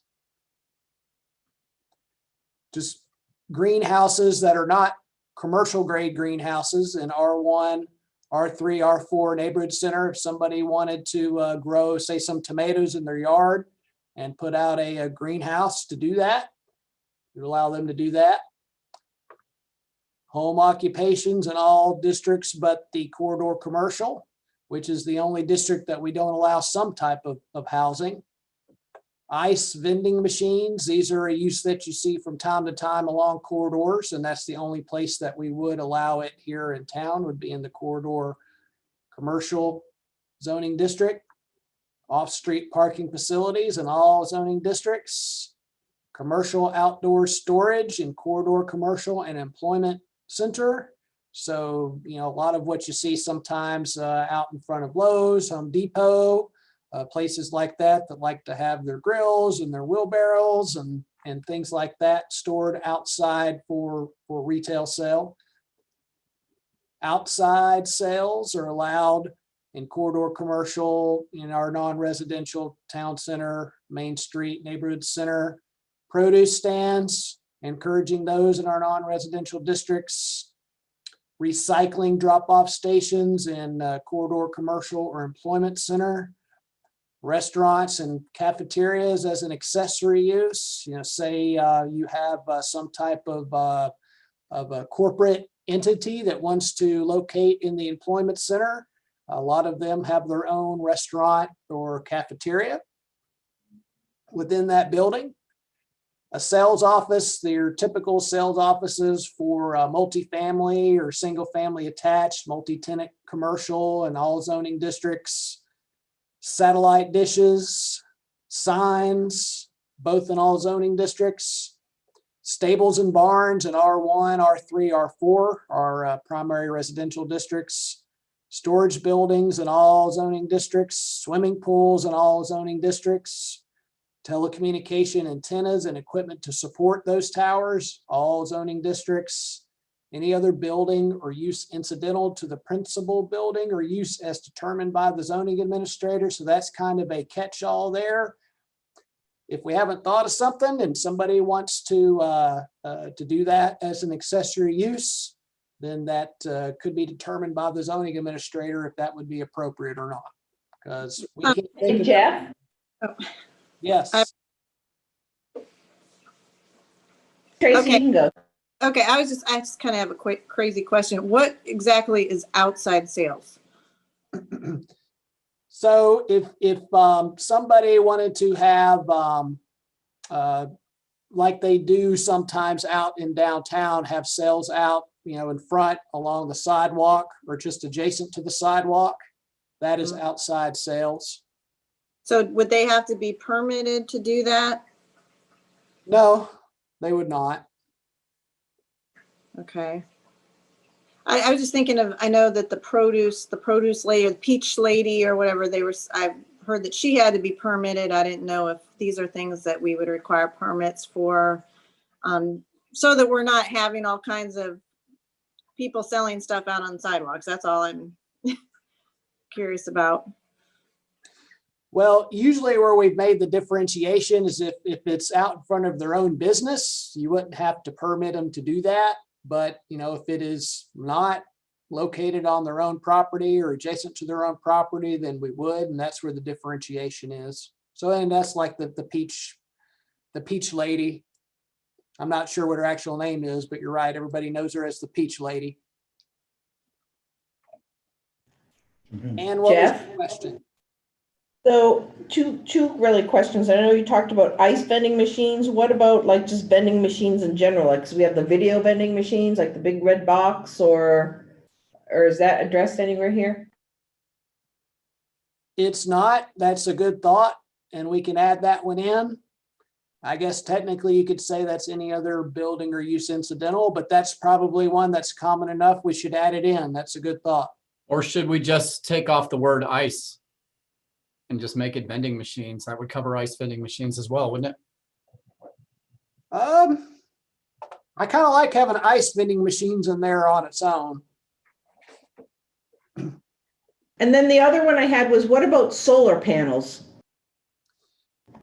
So solar panels, yes, yes, we could add that one in there too. And we actually have it in a couple of different spots in the ordinance that discusses that, but that's not a bad thing to add here as long as it's not a solar farm, which is a whole different animal.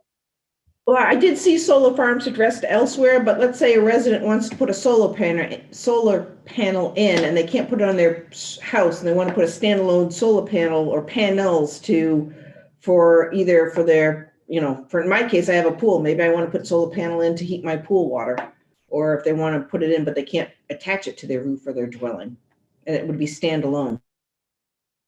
Yep, we can do that. I mean, I would consider that to be in any other use or building incidental, but we can go ahead and add it in there. I mean, if somebody wanted to do something like that and on their property, we definitely would not want to discourage that. We would want to encourage that. And I'm not really sure, like legally, if we could, because I know when I was on the HOA, like we couldn't really legally tell them they couldn't put a satellite dish, because we can't prohibit them from receiving like their signal and things. So I'm not sure if those types of laws still would pertain to like solar or not. Well, you bring up a good point when we're talking about all this stuff. I mean, these are things that the town may allow, but not all HOAs do. And where some of them require just getting, like in Millbridge, we have to fill out an architectural review form and get approved for a satellite dish. So some of these things would be subject to your HOA review, which may or may not allow for solar panels. Correct, but I know like you cannot, like on an HOA, you can't deny someone access to like utilities such as like a satellite dish. Like they can still go through the process, but if it's denied, they would have legal recourse. And I'm not sure if solar falls under that as well. I don't know about solar, but with satellite dishes, yes. I know that as one example, but I think we're happy to add solar panels in here as another.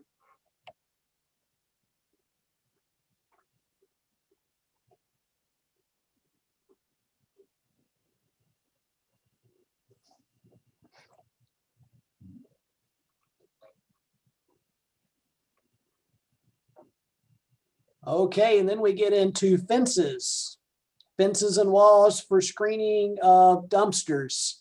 So we have a few things that we want to make sure that they are, and that they are used for screening and have a minimum of 6 feet in height. The maximum is 8 feet. I mean, you want to have them screened, but you don't want them looking like some giant fortress. So that's the idea there, unless the height of the dumpster warrants the need for additional height. So that would be some dumpster, but we wanted to have that flexibility in case that that came up. We want to make sure that the fencing is opaque, so you can't see through it. And we want to make sure that they are of quality materials such as brick, stone, metal, or wood.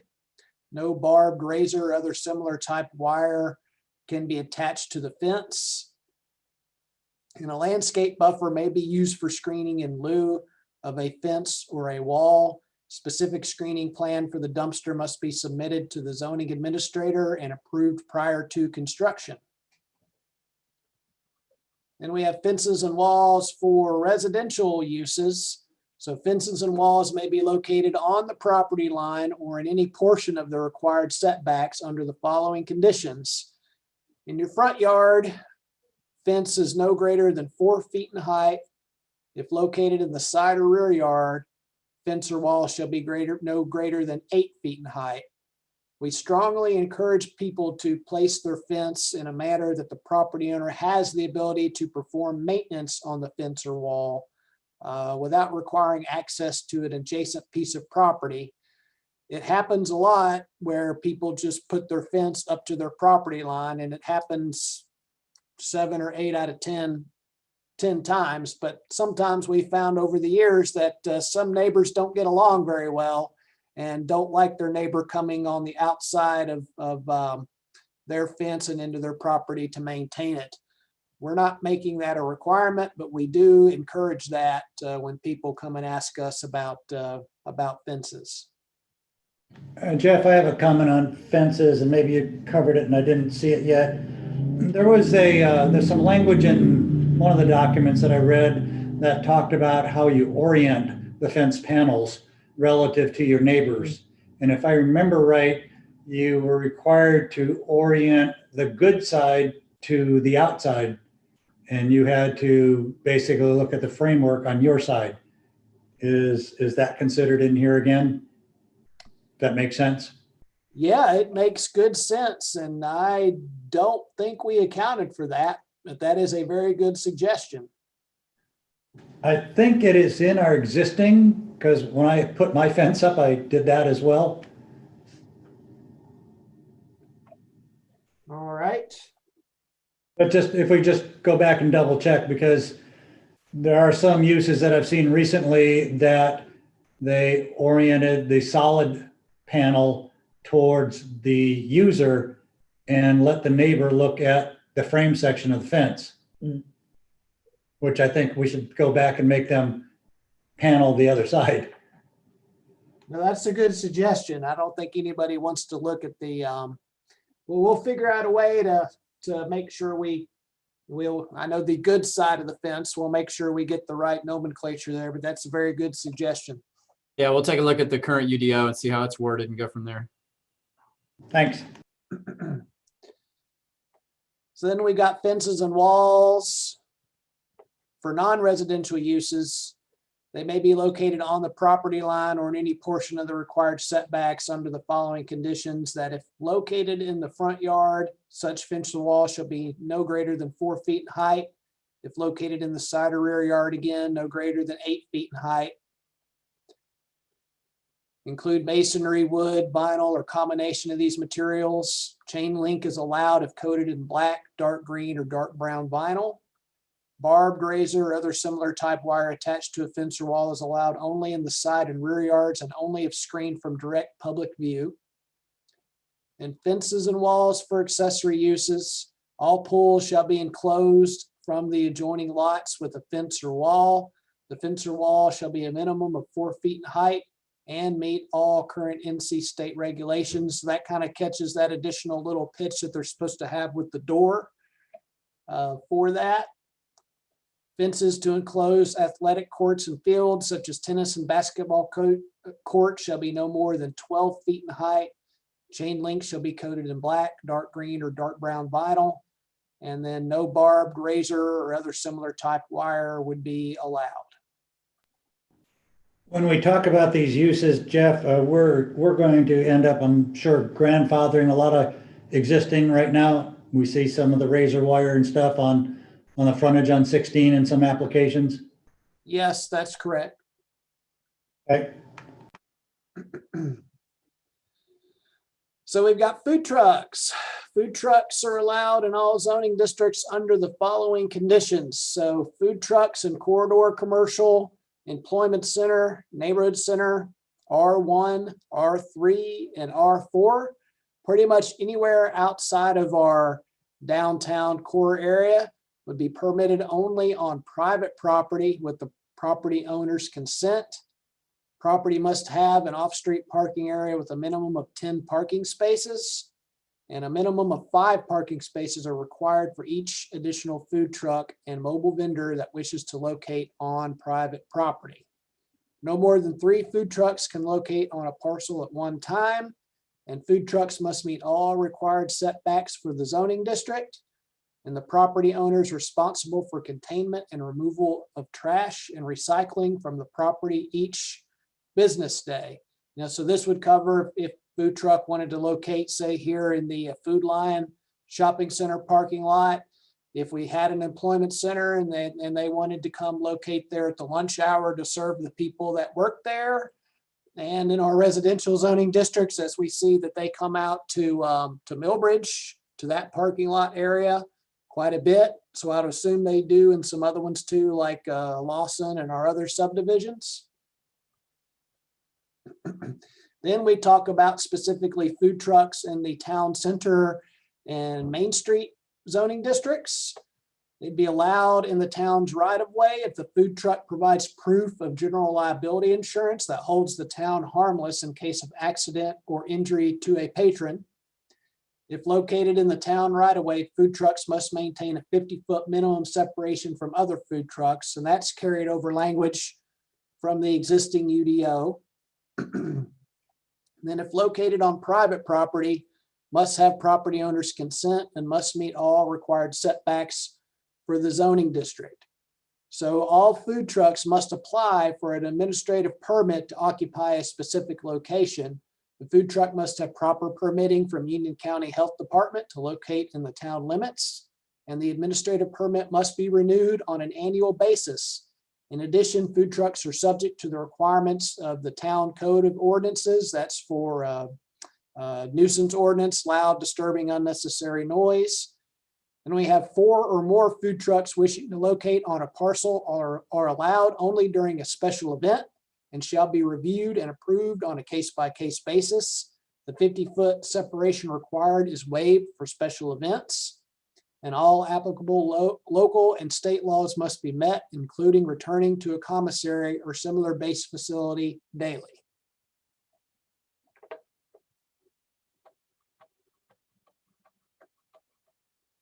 Now, next we have home occupations.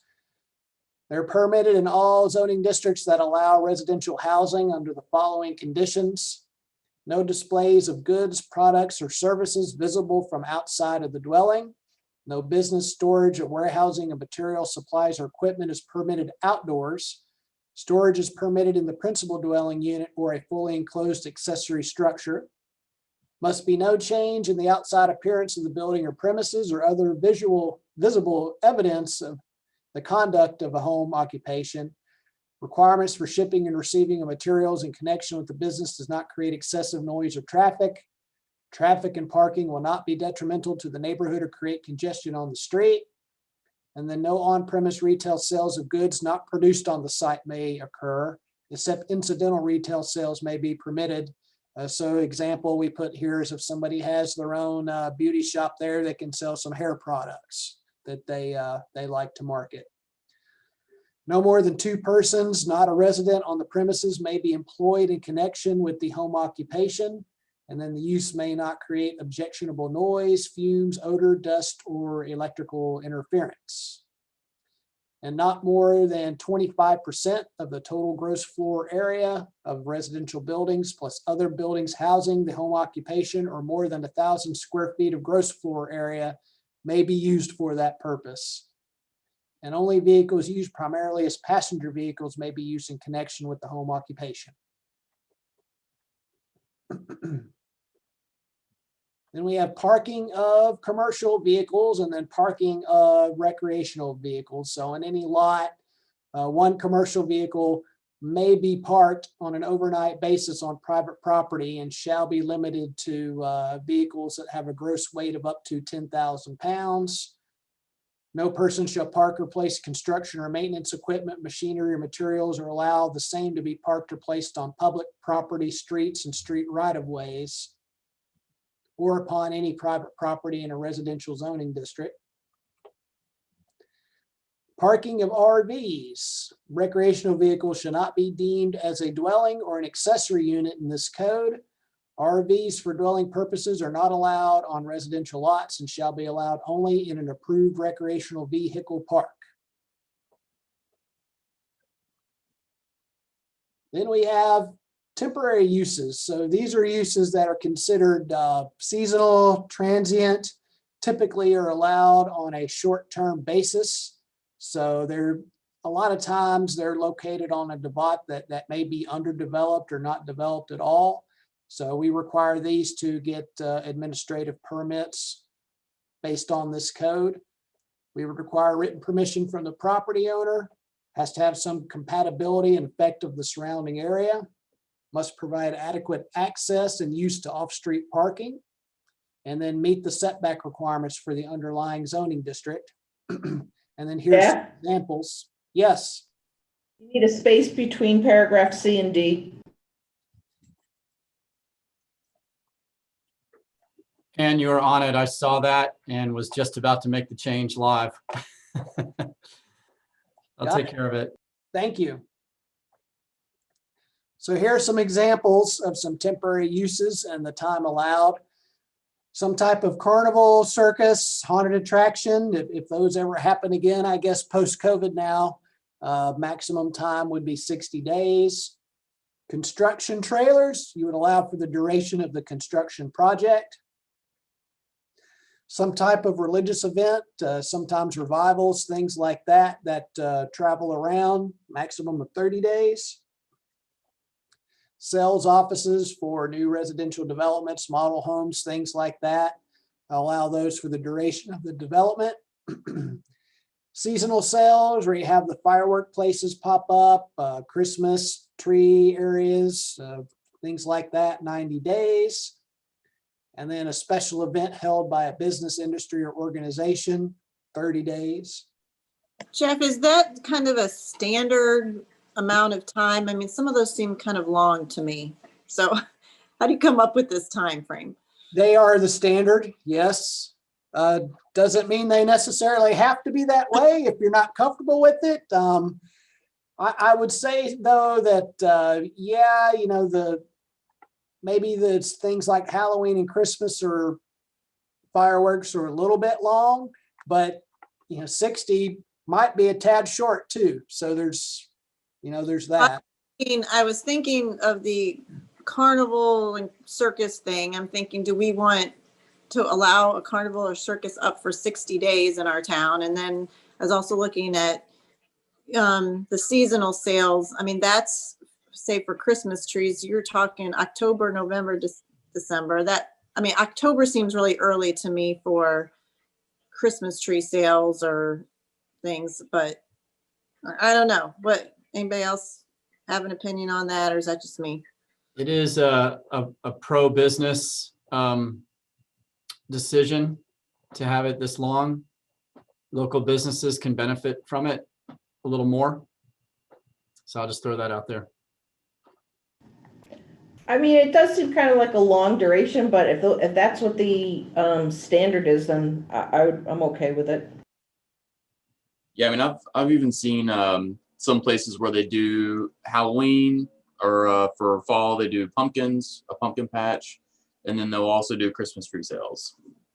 Well, that makes sense to me. I guess I'm just thinking of a carnival sitting there for 60 days or something. Not that I've seen that happen here, but I just didn't know that would be something we would want, but maybe I'm the only one then. Okay. Well, you know what, let us see what else is out there then, Tracy. And we went with the standard there. We'll look and just see. We're happy to do that. Just on a note, and I noticed it on the other table, do we really need to like label them A and B? I mean, is that a little overkill? I think you're right. That may be a little overkill, but I think if we go up, actually, no, it is referenced. If you scroll up just a little bit, Jeff, I think A and B are referenced. So, but we could reword that sentence. Well, I mean, Say again.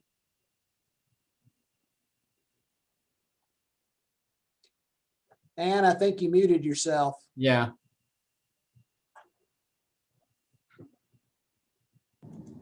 I was saying that we have it on the other one of the table, the accessory uses. I mean, I don't know, just to me, I think, you know, if you have a table, you kind of know what column A and B is. I don't know if you necessarily need to identify it as that. To me, it just Okay, seems- I can, and I thought about that as I was putting this in.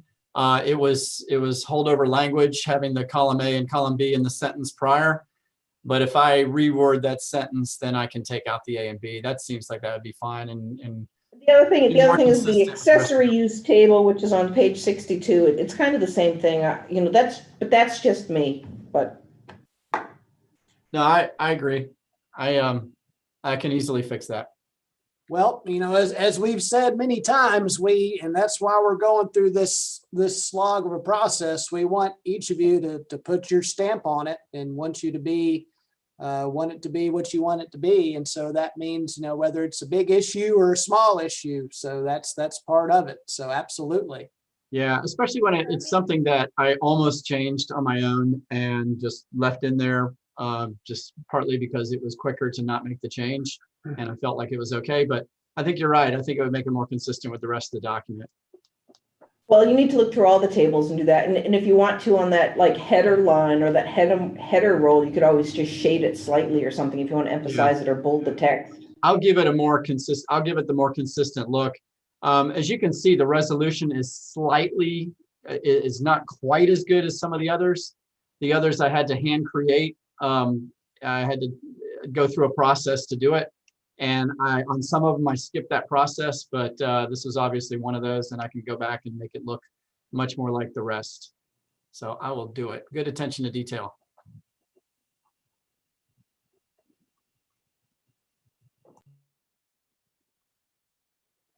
So now we get to a real fun spot, the table of permitted uses. So this is one of the big meatiest parts of the code. So, you know, this is something that we use on a daily basis, sometimes on an hourly basis.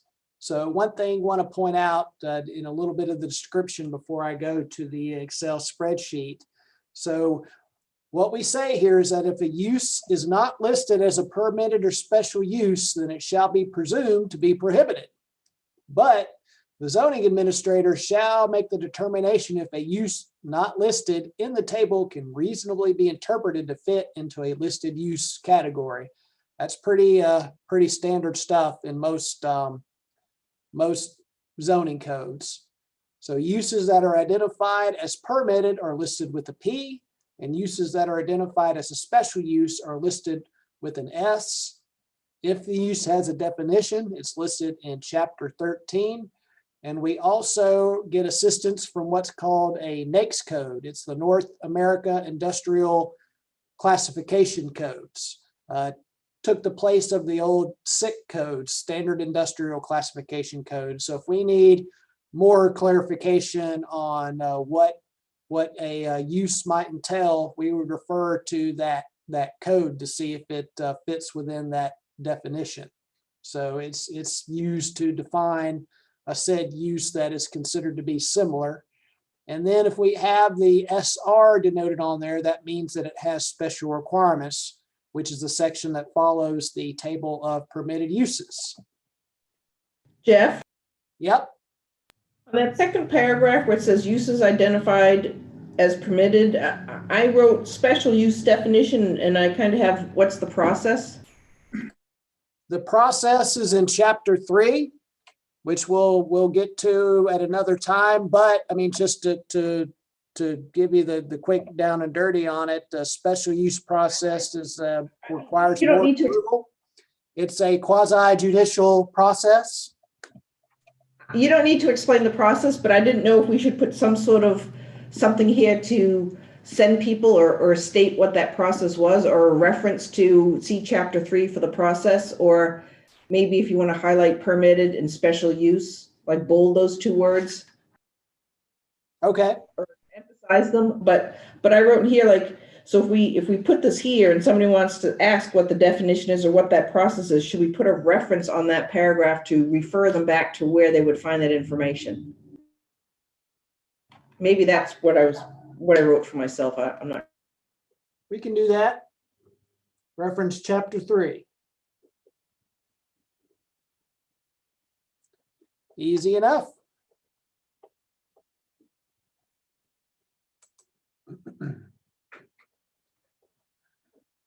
So, and here's that same description here, basically the same thing that I just said a moment ago that's written in text. course, we have use P is permitted, S is special use. So one thing I'll mention right out of the gate, process-wise too, that's found in chapter 3, is that any of these that have an S here, you can preclude having to get a special use by doing a conditional zoning district instead, which is what we would encourage most anybody to do. But you still need to have the option of having special use permits in some places. Like, for example, if you have some type of commercial use that requires a special use, and they want to locate into a leasable space here in the Food Line Shopping Center, you would want to allow them the ability to just get that special use permit and not have to conditionally zone the whole parcel to be able to locate that one business there. But if you have somebody that wants to open up a shopping center, a larger scale shopping center, we would encourage them to do a conditional zoning district so that they wouldn't have to come back at a later date and get a special use permit if some use would require that.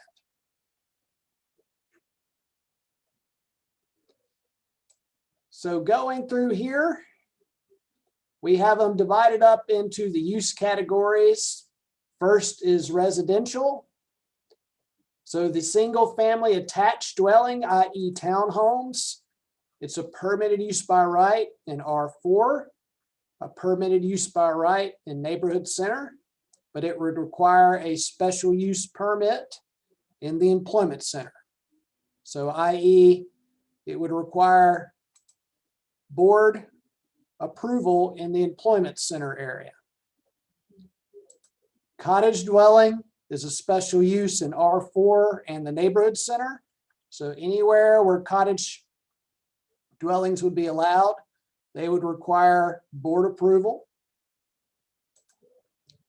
Single family detached dwellings allowed where you would think they would be in the R1, R3, and R4, permitted uses by right.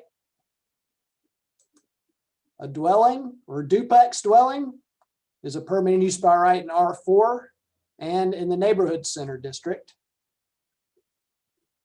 And then tris and quadplexes, they're only a permitted use in the neighborhood center. They're not permitted anywhere else.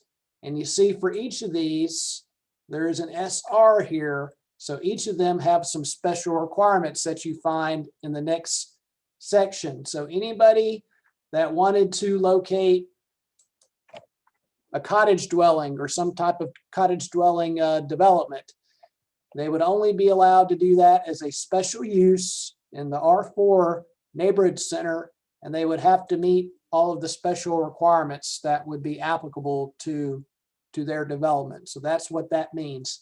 That's how we use this chart when somebody calls us or emails us or comes in and says, I want to do cottage homes on a property off of Blythe Mill.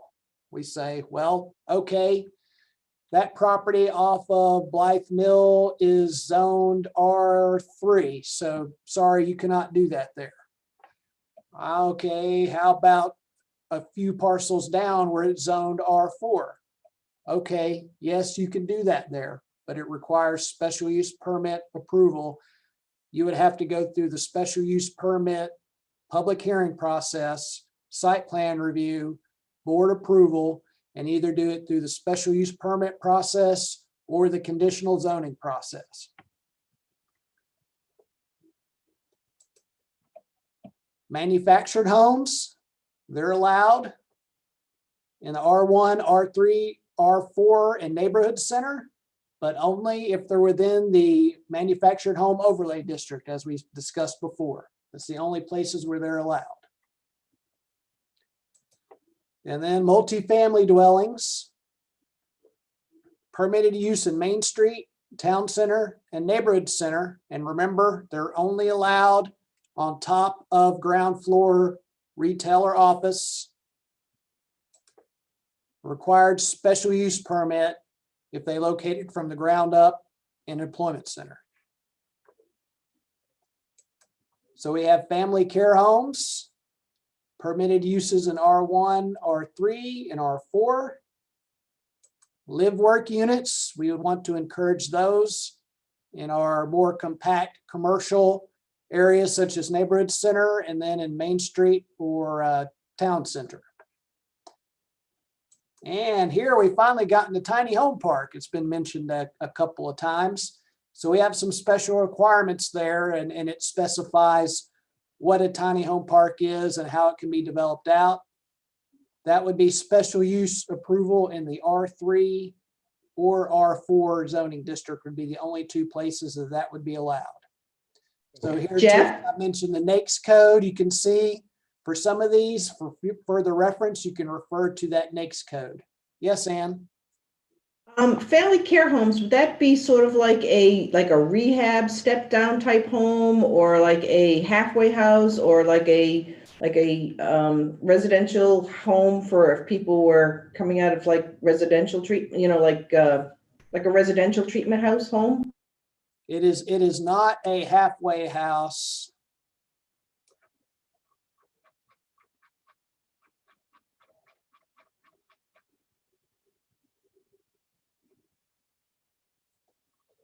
I forgot, we referenced the North Carolina statute for that, but it's not a halfway house or anything like that where you'd have somebody that's leaving prison and trying to adjust themselves back to society or anything like that. A family care home would typically be some type of minor social assistance, thing like that. Those typical type uses. What about if it was someone coming from drug rehab and they were going to live in a residential facility to acclimate back into society or something like that? Or do we have something that would address anything like that? We have that in social assistance, which is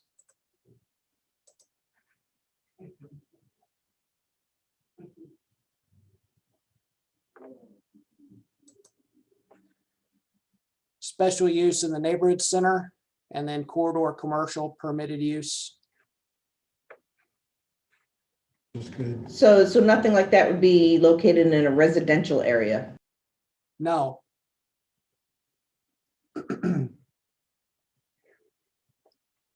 So then we have civic and institutional uses. Animal shelter. It's only allowed as a special use in corridor commercial. Cemeteries, crematories, mausoleums, permitted in R1, R3, R4, and corridor commercial. A lot of times you will find them off of main corridors for some of your larger memorial gardens. Other times you usually find them kind of embedded in around residential areas. Why would those be in residential areas? Crematory? Well, they are typically, It's because they can be part of a church, and a church could be located in a residential area. that's right.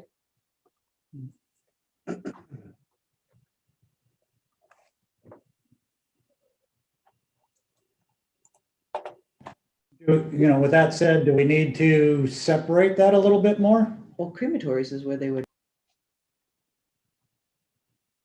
We could. What are you thinking?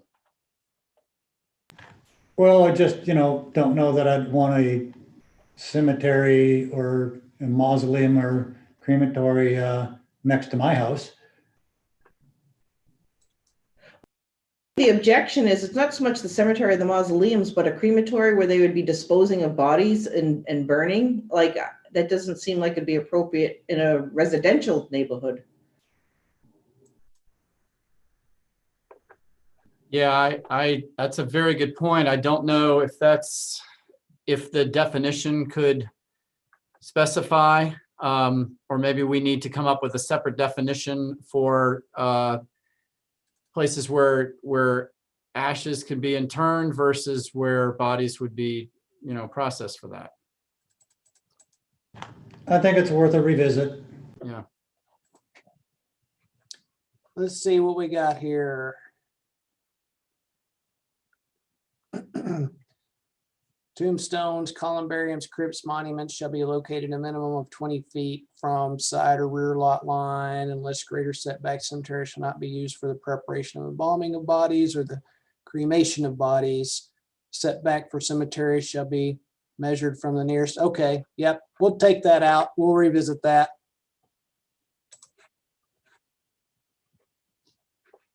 I know that, well, it depends on, I'm not sure in the difference between a mausoleum and a crematory in this sense, but if, say that you have a situation where you have a church that is located in a residential area and they erect, usually these crematories, as I understand them, they are like a walled structure.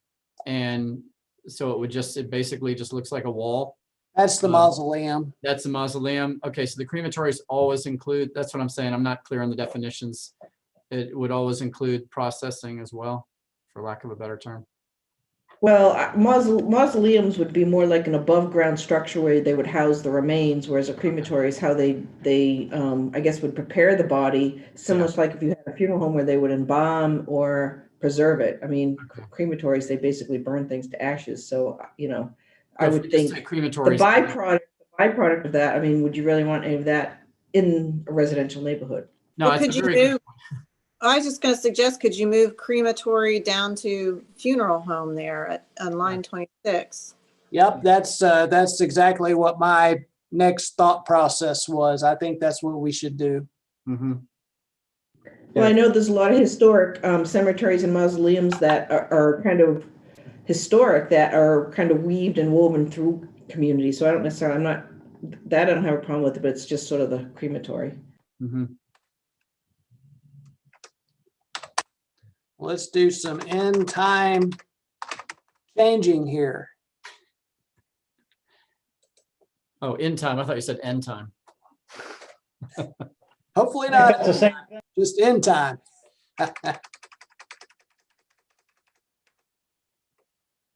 Since this is the master copy. Okay, so we got that as permitted in corridor commercial. And now we just have cemeteries and mausoleums. No burning. Does that look good? Looks good. I think you need to put the green back on definitions.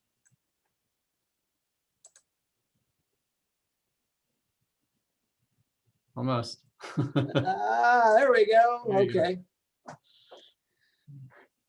All right, so then we have civic, social, and fraternal organizations. You know, these are, you know, any of your, you know, VA,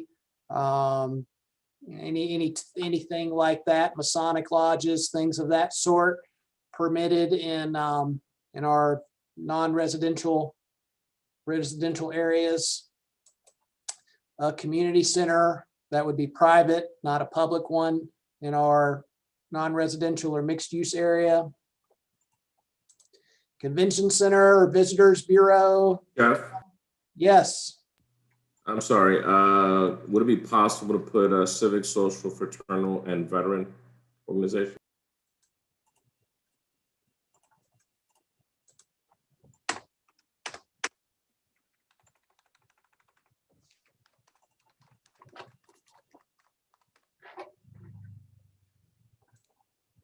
Here we go.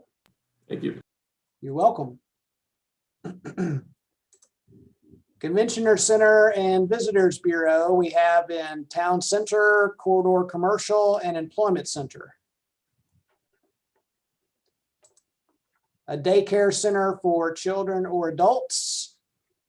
We have them permitted in our non-residential and mixed-use zoning district, and if somebody wanted to do that in a residential area, they would have to get special use permit approval, i.e. board approval.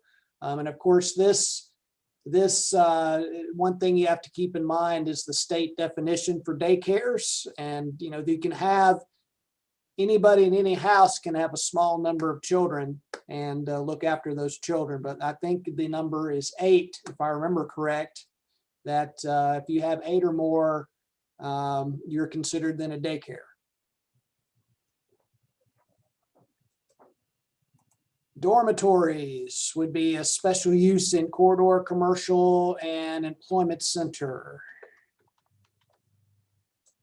An event center such as a wedding venue, something of that sort, permitted in our mixed use and non-residential area, and then it would require a special use permit or conditional zoning in our suburban residential zones. So, and here's our adjustment to funeral homes and crematories. And then government buildings and facilities would be permitted in all zoning districts as usual. Hospital, permitted use in corridor commercial and employment center. Jeff, would that also pertain to like maybe an ambulatory surgical center, or I know like we have the standalone emergency room, is that addressed somewhere? Like urgent cares and things like that. Or even let's say they wanted to have outpatient surgery centers. That's that we would consider that a hospital. I don't think we have that listed as another use. Okay.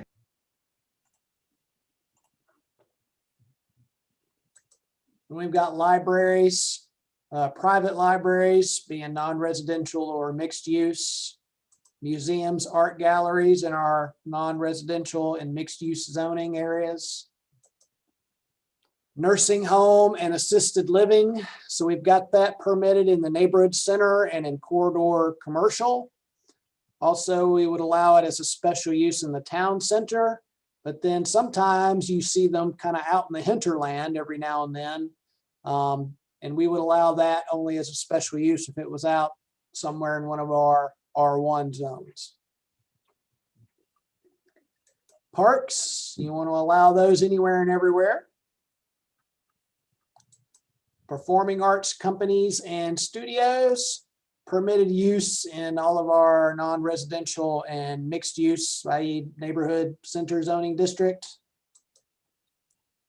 Preschools and neighborhood center, corridor commercial and employment center. And special use would be required for any of our residential zoning districts. And we're not allowing those in the Main Street or town center zone districts. Religious institutions, they're allowed everywhere except for the employment center zoning district. The idea behind that is we want to make sure that we have every bit of that available for our tax base. And so if we have any religious institutions that locate in that, then that certainly takes away from our opportunities for tax base within that area. So that's the thought process there. A retirement community, special use permit in R3, R4, and neighborhood center. Schools, primary, secondary, so that is elementary schools and high schools. They're permitted use everywhere but our downtown core, i.e. Main Street district. So a technical and trade school would be allowed in our town center, neighborhood center, corridor commercial, and employment center as a permitted use by right. A university or college would be allowed in the same town center, neighborhood center, corridor commercial, and employment center. Hey, Jeff, why would dormitories not be the same as university or colleges? The dormitory would be an accessory use as part of the university. The definition of this dormitory would be some type of a larger scale private need, like if they needed to house a number of people working there. That's the difference. Okay, so if under school, university, or college, a regular dormitory for those would apply to that same, is that what you're saying? Yes, Like, it would. okay. We would not want to discourage dormitories from being on any. So whenever Waxhaw University is created, we definitely want to make sure that they have the ability to have students living there Okay, in a post-COVID We world. want to look at the definitions in chapter 13 and just shore that up. make sure it's Yeah. clear. We'll double check that though, since you brought it up. So we'll make note of that. And, you know, Blair's doing this real time and Elisa's valiantly. We had everything that you said yesterday, we've already compiled, and I guess you can't see it very well, and I'm flashing it up here, but we're going to digest all this tomorrow.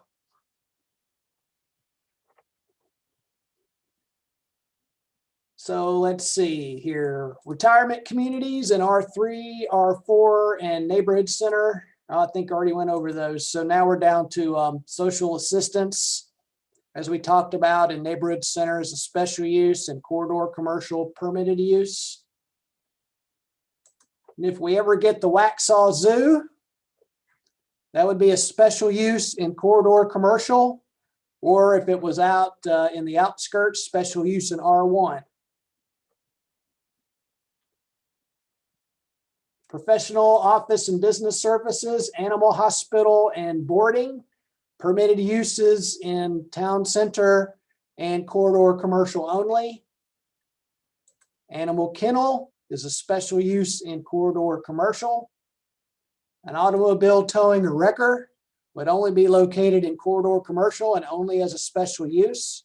So if somebody wanted to come and do that, they would require a board review. Banks and financial services are permitted uses by right in all of our non-residential and neighborhood center district. General office is the same. So an HVAC, electricity and plumbing service, sales and service would be permitted use in corridor commercial and employment center. Medical offices and services. So, you know, that's a lot of catch-all, could be urgent care, could be a whole lot of different things. Permitted use in our non-residential and neighborhood center. A pest control service would only be allowed in corridor commercial as a permitted use. Yeah. Yes. Under medical offices and services, like, maybe you want to check the definition. Let's say it's an urgent care. Would we really want an urgent care located in our main street? Okay. I mean, you know, if you were originally when we talked about under the hospitals, but I think where it says and services, let's say we had a surgical center, would you want them really located on our main street? Do we need to tease that definition out a little?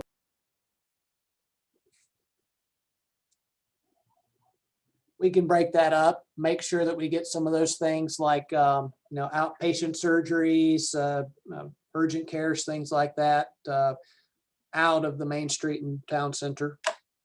Happy to do that.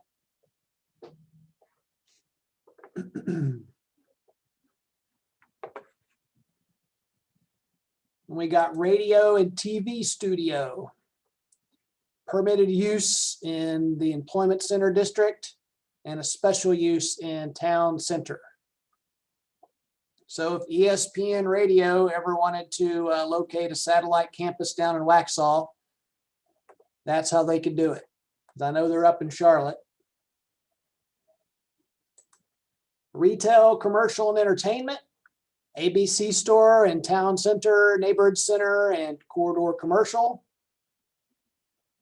Adult establishment. Now, this is always a fun one. So state law says that you have to allow them somewhere. The key word there being somewhere. So we have some special requirements in the next section. And so, you know, I think we're fine with what we're doing there. You can do it one of two different ways. You can limit it by distance requirements, a certain distance from parks, from churches and schools, which is what we do. Or you can create your own red light district, which is the other way to do that. We've chosen not to do that. But it is only allowed as a special use in the corridor commercial. So anybody that proposed to do that would come before the board for a review. Jeff, Yes. while we're kind of talking about this, what if they ever legalized marijuana and they wanted to put a dispensary someplace? How would that be coded and where would that go? I believe we have that accounted for coming up. Okay, Animal grooming. Permitted uses in all of our commercial and neighborhood center. Art gallery studio, the same. An auction house would only be allowed in corridor commercial. So, and here's another one that we wanted to create great mind and care to. Any auto, truck, boat, motorcycle, RV sales and dealerships. So if anybody wants to locate a CarMax down here, it requires a special use permit or conditional zoning approval by the board. So anything, no matter what it is, that would require approval from the board. Automobile body shop, the same. So like a Caliber Collision, for example, like the county approved, they went through a special use permit process across the street from the police department. Auto detailing would be a permitted use in corridor commercial and employment center. Automobile parts and supplies, permitted use in town center and corridor commercial. Automobile rental, like an enterprise, permitted use in corridor commercial. Automobile vehicle and repair service, so something like a Valvoline, permitted use by right in the corridor commercial. Automobile towing and wrecker service, though, would be a special use in the corridor commercial, so it would require board approval. Bakery would be a permitted use by right in all commercial and neighborhood center zoning districts. A barber and salon would be in Main Street, Town Center, Neighborhood Center, and corridor commercial. A beer and wine shop would be the same. Bed and breakfast establishment, so permitted use by right in R1 and R4, and a permitted use by right in Neighborhood Center. And it would be a special use in the Main Street or Town Center. A brewery, primarily. Can I stop you for 1 second on the bed and breakfast? Is this, I was just noticing in the definition part on that one where it says meals shall be served to resident guests only.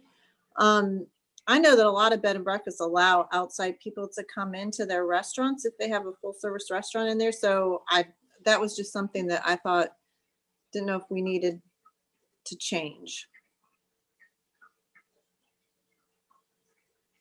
Or what the reasoning was for restricting that. An overnight lodging business where the owner of the business resides in the structure where a breakfast meal is typically provided to overnight guests. In the definition that I have in my book, it says meals shall be served to resident guests only. So I was wondering, what if a bed and breakfast had a restaurant in it that allows outside people to come into? Would that just fall under restaurant instead of bed and breakfast? Yeah, it seems like that would be classified as a restaurant in that case, or at least the way we have it set up now. Okay. Well, I think if I remember right, we originally had that in there, but we struck it out because it's not in the latest. And our intention was not allow people to, if somebody just wanted to go eat there.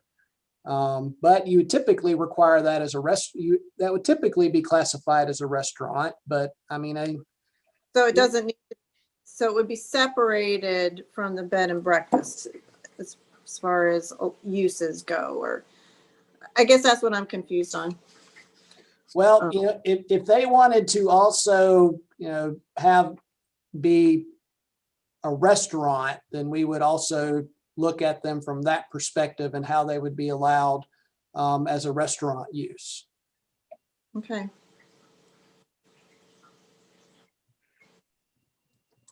Then we've got brewery, distillery, and winery that's primarily retail. So that would be, like your tap house, that's here now. Those are permitted use by right in Main Street, Town Center, and Corridor Commercial. Bicycle sales and service the same. Bookstore the same. Butcher shop the same. Car wash is a permitted use only in Corridor Commercial. Clothing and apparel store is in our MSTC, Neighborhood Center, and Corridor Commercial is permitted use by right. Coffee, tea, and juice shop the same. And so here is what we'll talk about a little bit again. So, F, yes. I know, like, you have the coffee, tea, or juice shop. What about if well, maybe this would be part of a master plan, but in an employment center, what if they would want, like, they had a coffee shop for, you know, or a restaurant or something like that, if they want to go serve the business workers or things? So we have that accounted for in the accessory use, but I suppose you're thinking, and it's not a bad thought, if somebody wanted to locate, you know, maybe carve out a small little out parcel there and have that, that's not a bad idea. Well, I was just sort of thinking like that, like if you went up to, I don't know, Ballantyne area, when you have all the office buildings and parks, that, you know, maybe if there was like a little structure, if they wanted to stop and get a cup of coffee, or I don't know, you know what I mean? That's a good suggestion. Well, in addition to that, you look at the footprint of Red Ventures over there, where they are, they have a restaurant inside the building for the employees, but that's, you know, again, another use, but that one is actually subbed out to the guys who run Helios Noche in that group. Mhm. Well, and then we have commercial development under 10,000 square feet, 10,000 to 60,000 square feet, and then 60,001 and above. So, you know, let's say somebody comes in and they want to do, you know, well, any use. And regardless if it's a permitted use by right, if their square footage falls within the 10,000 to 60,000 square foot and they're located in the neighborhood center, they have to get a special use permit. If it's above 60,000 square feet, they have to get a special use permit in the Main Street, Town Center, and Corridor Commercial. So the thought process again was larger commercial projects. We anticipated that the board would want additional review of the larger scale projects. And so that's why we did it that way.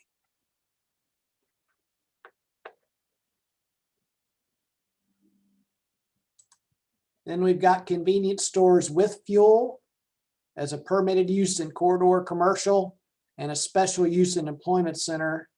And then without fuel, permitted use in Main Street, Town Center, Neighborhood Center, and Corridor Commercial, and a special use in Employment Center. Drugstore, we've got permitted use in MS, TC, NC, and CC. Dry cleaning in Town Center, Neighborhood Center, and Corridor Commercial. Electronic gaming or sweepstakes only as a special use in Corridor Commercial. Flea market, the same, only a special use in Corridor Commercial. Florist is a permitted use in Main Street, Town Center, Neighborhood Center, and Corridor Commercial. And a gas station. So now that's not a convenience store. It's just like one of those full service type gas stations, which really rarely exist anymore. Special use in Corridor Commercial and Employment Center. Grocery stores in Main Street, Town Center, Neighborhood Center, and Corridor Commercial. And a gun and ammo shop, permitted use in Corridor Commercial. Hotel, we allow that as a permitted use in Town Center and Corridor Commercial, but a special use in Main Street or Employment Center. Ice cream shop, permitted use in MS, Town Center, Neighborhood Center, Corridor Commercial. So indoor gaming such as arcade, billiards, bowling alleys, things like that would be in all of our non-residential and mixed-use zoning district. Laundromat, town center, neighborhood center, corridor commercial. Medical equipment, town center and corridor commercial. Nightclub the same. Pawn shops the same.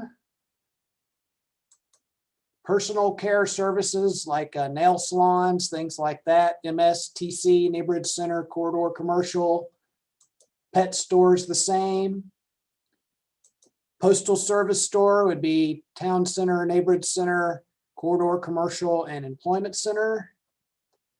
Then a rental center, like one of those rental center type places, a permitted use in corridor commercial.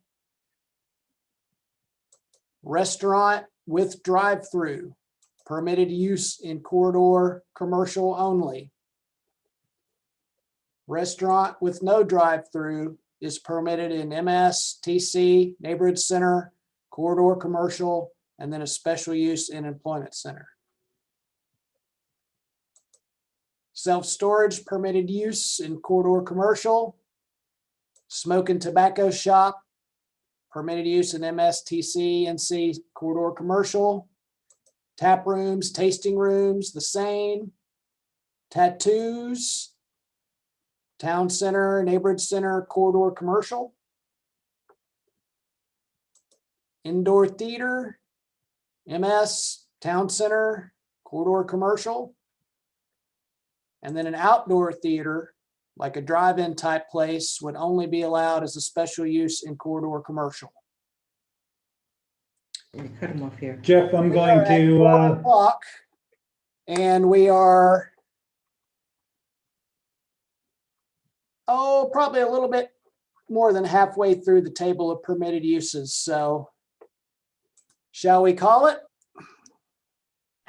we probably should due to some people's schedules, including mine, but I think it's a great exercise, and I'm not being too facetious when I say this. I don't care how long it takes, but it's just a great exercise to go through with you guys and to allow us to ask the questions as well, to understand your thinking behind some of the decisions. So thank you for that, Blair, Madison, Lisa, Jeff, and certainly that's a lot of work.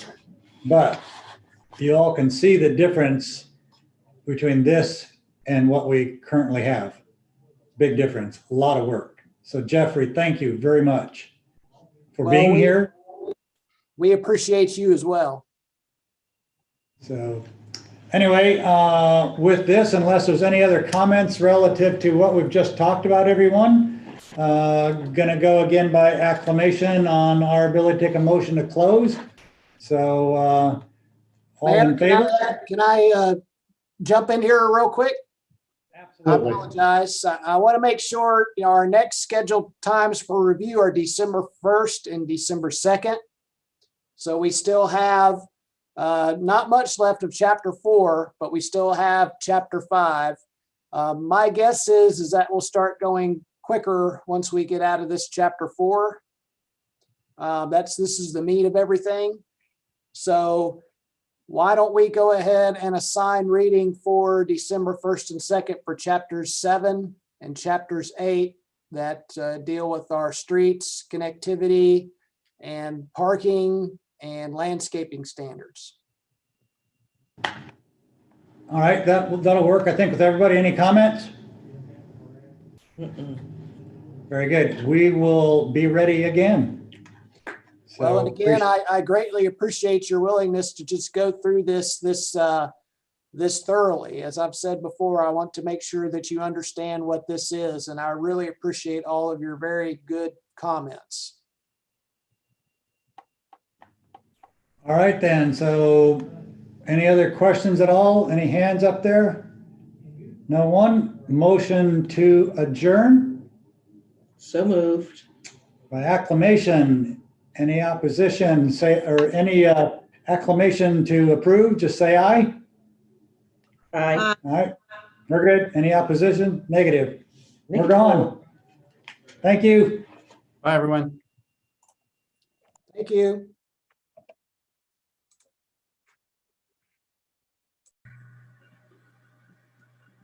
hit the button by mistake.